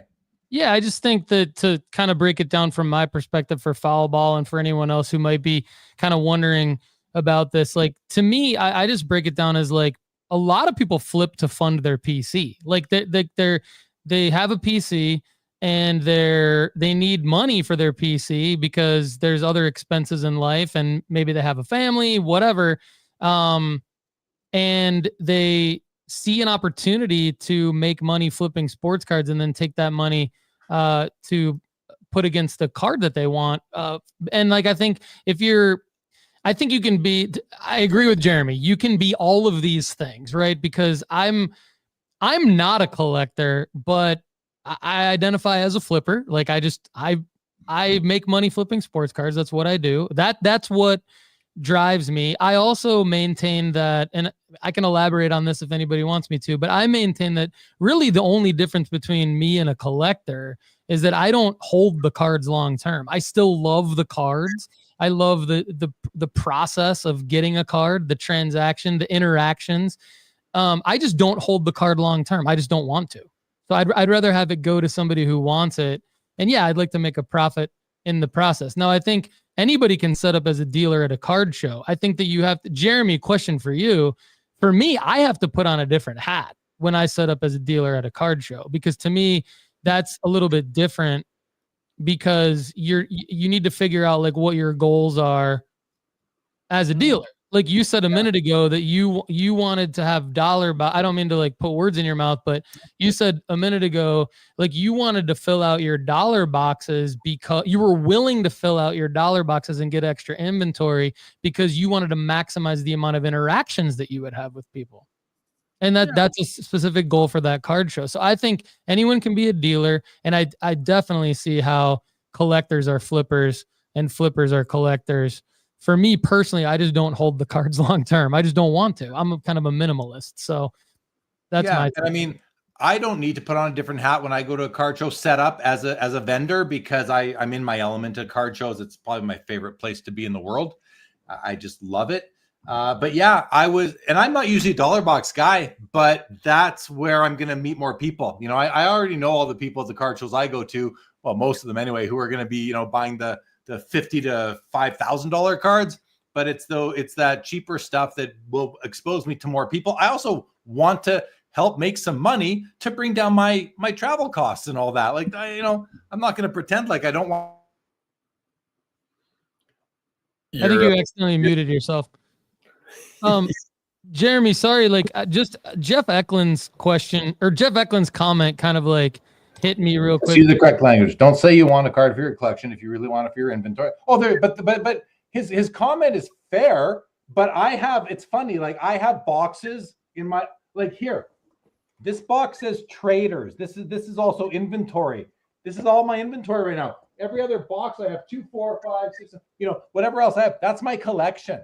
So I mean, I don't know if I'm buying a card at a card show and some of the dealer says to me, hey, you know, I need $100 for that. I'm like, you know what?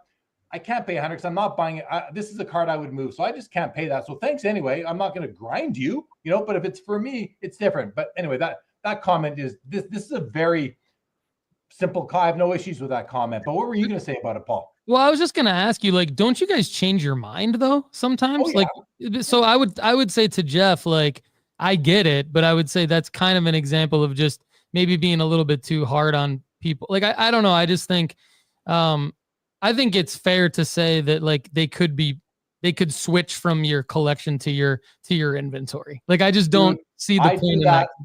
I do that I call that limbo. I have my PC and I go through it regularly, like probably 3 or 4 times a year. And I'm like, which cards do I no longer love that I can move and put towards other cards? And I put them in this box. It's not here, but it says limbo on it. And I let it sit for like 3-4 weeks before I make a final decision. And sometimes I take cards out of it and put it back in the PC, not ready to move it. But what I've also done is gone into my inventory. If I buy a collection from somebody, for example, purely to flip, and then it's like, oh, I'm going to go shopping in my own inventory. There's nothing like shopping from your own inventory because it doesn't cost you anything, right? You've already spent the money. So yeah, again, there's all sorts of ways to approach it. Jeff follows up. He said, that's fine if you do both. It's the people who only flip that call it their PC. So he has an issue. And I see this issue a lot where people will approach a seller and say, oh, I need it for my PC. I'm a collector. And then you see it in a story sale 3 weeks later. Now, unless you are paying medical bills or whatever, it's one thing. But if you were just playing the seller to get a better price, then, you know. Yeah, I've seen that at card shows where someone would say that and then you see it in their showcase. Oh, yes. Exactly. Yeah, good call out there too. Yeah, right on. Yeah. Ball here says, if you sell more than 5 cards a year, you should be a dealer and pay your taxes. Well, you're a dealer of 5 cards, right? So that doesn't make much sense to me, Jeremy, who is fallible. But the latter part, and pay your taxes, I mean, that just comes down to every individual and how they handle themselves when it comes to taxes. So, I mean, yeah, pay your taxes or don't and risk getting audited and going to freaking jail. Like, that's up to you if you want to, like, whatever. But okay, who wants to go next? Joe, are you itching to say something right now? I mean, there was one thing I wanted to ask Paul before we got off the line, and it doesn't have to be a long, drawn-out conversation, but I'm just curious about his perspective because I know that I had identified Wemby as a card in his bullseye, And so I just want to ask, right now, Paul, how are you feeling about Wemby? What's up with Wemby? Where are you at with Wemby?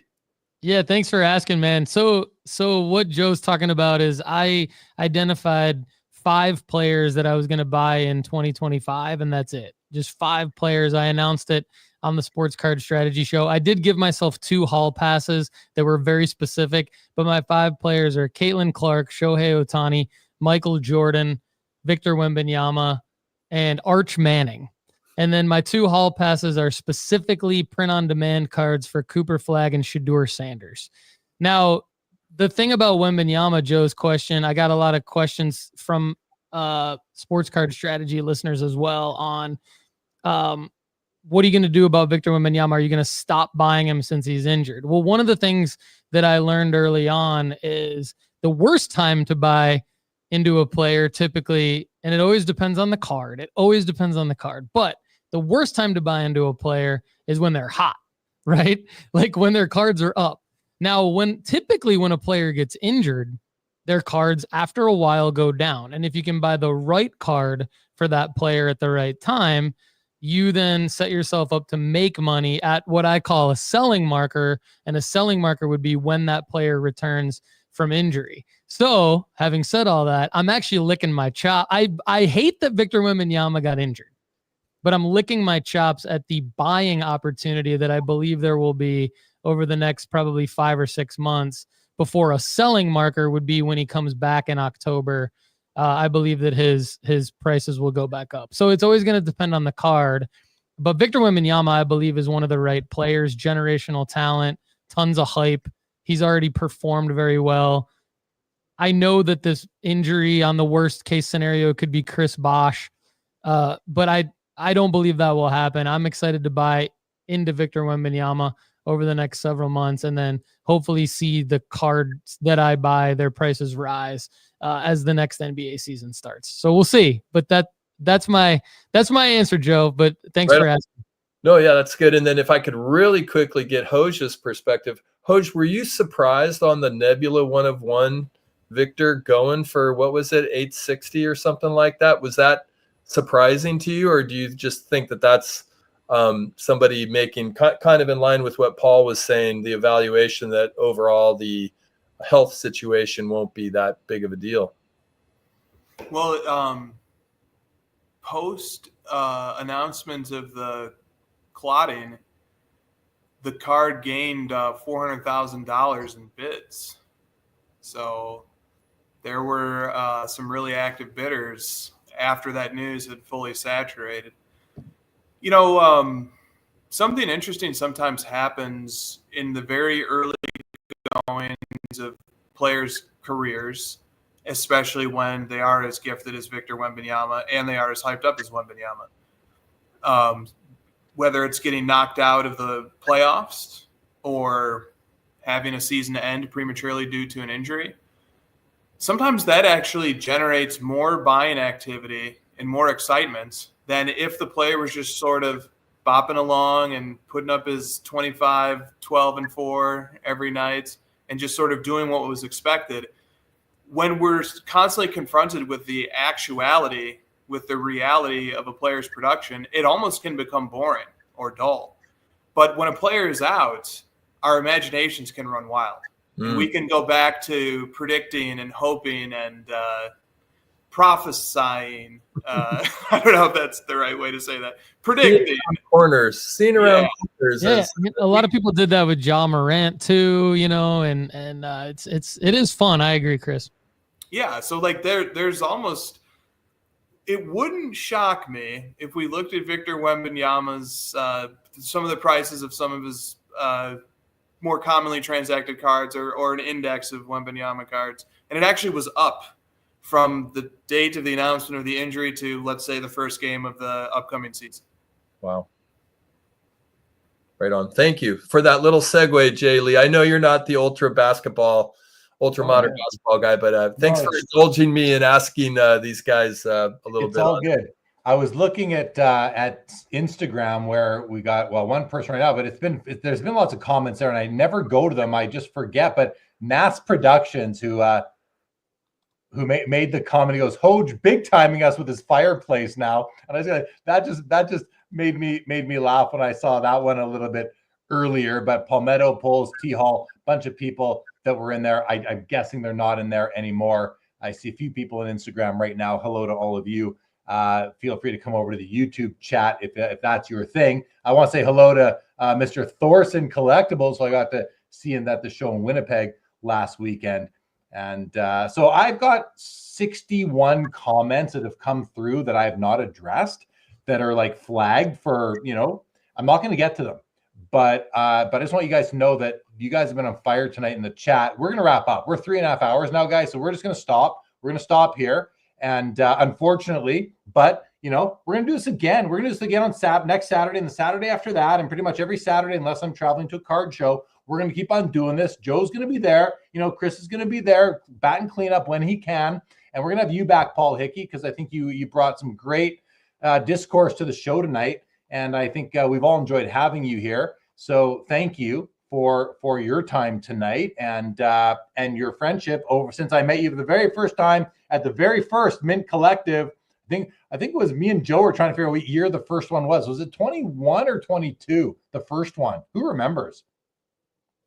I think we met in 22 or 23.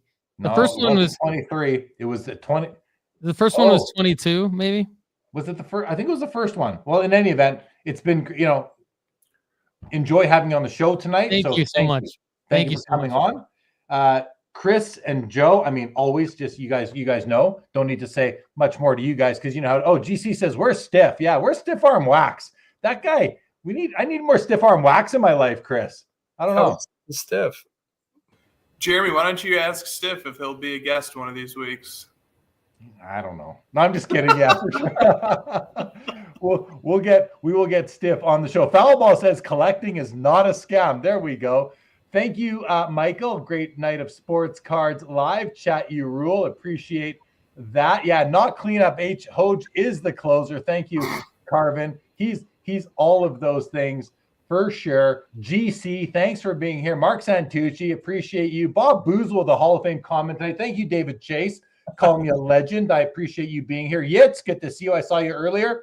Thank you for being here. Beautiful BC Homes, welcome to the show. Everybody who I haven't commented to, I apologize. There he is. There's Stiff right there, you guys. There he is. Look at him. Look at him. I can see right through that avatar to good old Stiffy. Good to see you, buddy. Sundin, thanks for being here. Appreciate you. Yeah, Stiff is lurking. Attaboy. Good to see. David Chase says, it's over when Joe turns his hat around. There you go. There you go. All right, guys. Thanks again. Chris, are you back next week, Chris? You good to go next week? So far, so good. Joe? Yeah, I think so. I think so. Yeah. Paul, we'll have you back, man, for sure. Thank you. Okay. That's it, guys. Thank you, Justin. Thank you, Foulball. Thank you, everybody in the chat. Whether we still have 180 people between YouTube, Twitter, and call it 182 with Instagram, but it's got to end, guys. It's just got to end. So thank you, everybody, for joining us tonight. This was fun. I had a great time. I was looking forward to it all week. Who's going to step up for me right now when I say, guys, this episode of Sports Cards Live for March the 1st, 2025 is now over. Over.